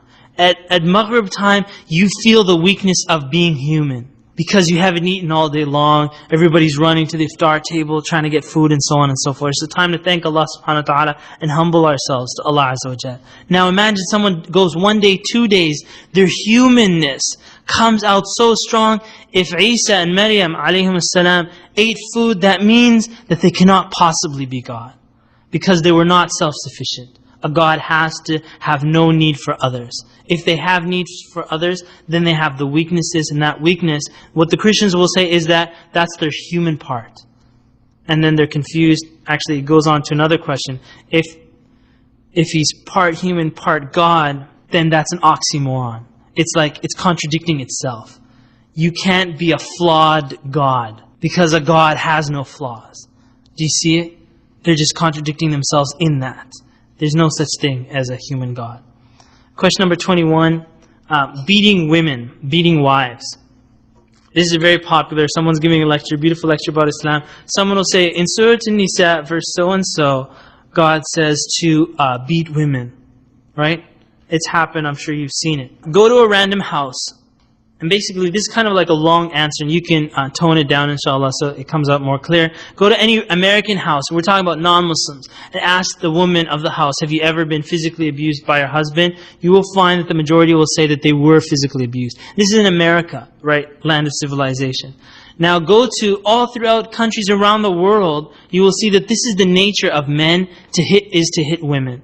That's their nature. So is Islam initiating this commandment, or is it regulating it? Or is it regulating it? And now you start bringing up, well, first you have to understand it in context. Then you bring the sunnah of the Prophet ﷺ. A hadith such as, خَيْرُكُمْ خَيْرُكُمْ لِأَهْلِ وَأَنَا خَيْرُكُمْ لِأَهْلِ. That the best of you is the best to their women folk. How does that correspond with this misconception of Islam commands the beating of the women? Where the Prophet ﷺ said, the best Muslim is someone who is the best to their wives. And then you start talking about what the Quran is talking about. It's a legislation for all times and all situations. The situation is the extreme where the woman may actually get more harm, where the man may actually kill her. She's either committing zina, and again you can bring up the O.J. Simpson case or something like that. Maybe if they had Islam and O.J. was allowed to hit his wife or something like that, a light hit and the divorce happened, maybe she would still be alive today. But because they had no guidance, you have spouse abuse and you have spouse homicide and so on and so forth, killing them. And so these are stages before where the admonishment, the separating in the beds and so on and so forth, that comes before the actual discipline. Now, when the stage comes to discipline, let's just imagine that a husband doesn't want to hit his wife, and instead he says, I'm going to physically destroy, not physically, emotionally destroy her. So he will swear at her, he will curse her, he will say, you're good for nothing, you're ugly, no one will ever marry you. Which one is more destructive? Is it a hit on the wrist, or is it the emotional abuse? And you'll see that, that statement, sticks and stones can break my bones, but words can never hurt me. It's not true. The words can actually have a much more painful effect than the actual stick. The stick, the lesson gets taught. When it's emotional, and I know this happens in a lot of schools, in North America, amongst Muslim schools and so on, the teachers are not allowed to beat the children, 100%, boycott. One thing I noticed in Medina is that they also do not allow the teachers to hit, but the principal hits the kids. So there are points where the boy or girl needs to get a smacking. And so these kids broke out a fight into my classroom. It might have been my fault. But the principal in Medina, and I know why it's my fault, because they were asking me to not allow such and such to insult them, and I didn't really acknowledge that student, and so they took it into their own hands and they got into a fight. Anyhow, so the principal took them downstairs and he says, "You're in a fight." And he took out the big stick and says, "Stick out your hand," and like whack, whack, whack. They all go home crying. They learn the lesson. They're not going to fight again. I've been at times with little kids where I realize that this child has no idea what I'm talking about. I'm trying to explain to him that what he did was wrong. He has no idea in the world, but he's still doing it. All he needs is for me to get permission to smack him on the wrist. That's all he needs, and he will be guided. That's all he needs. Just a smack, and he will be okay. But what teachers are forced to do, or da'is are forced to do, is to emotionally destroy the student. And that's not proper. And so you'll see here in Islam, the husband, even though you think you might not understand the hikmah of it, but it's better for the woman when it gets to that stage that the hit comes. And then there are other regulations that come into effect, and in the long run, whether the kuffar understand it or not, that's for the betterment of the society. I'm telling you, it's for the betterment because Allah subhanahu wa ta'ala legislated it. A Muslim might not understand and they might hide away from it, but it's for the betterment of the society. And I'll just give you this example, that with all the restraints that happen in Islam, such as a man can't hit in the face, he can't put bruises on his wife, he can't call her ugly, he can't swear at her, he has all the khuluq of a Muslim that still comes into effect when he's hitting her, so much so that the ulama said that it's like a miswak. He hits her kind of like a smack on the wrist, disciplining. If he was to not hit his wife in that way and hit her in a haram way, so he slaps her in the face, I would tell you, the wife would say, if she knew Islam, she's like, "Oh my God, you're going to hellfire for that one. You just slapped me in my face. You call yourself a Muslim?" And then he'll swear at her, "Astaghfirullah, say astaghfirullah, that's haram." She knows the whole rules, all the rules and regulations. And the person, that husband who would be doing something like that, if he really feared Allah, he'd step back and he'd say, "Astaghfirullah, you're right. This is haram what I'm doing." She has the rules and regulations. These people that don't have Islam do not have that. They don't have that to fall back. So when you see spousal abuse, and you might find that a lot of them are Muslim women who are being beaten, I can testify that it's not because of their knowledge of Islam. It's because of their ignorance of Islam that they're beating their wives in such a way. Because of their ignorance of Islam, and it might even be because of the wife's ignorance of Islam. They might be in a family where they don't pray their salah, their children are doing things, there's a lot of ma'asiyah, sins that are happening, and then this comes after that. This is the result of all that disobedience to Allah subhanahu wa ta'ala, by them separating themselves from the knowledge of Allah and His Messenger. Wallahu ta'ala a'lam.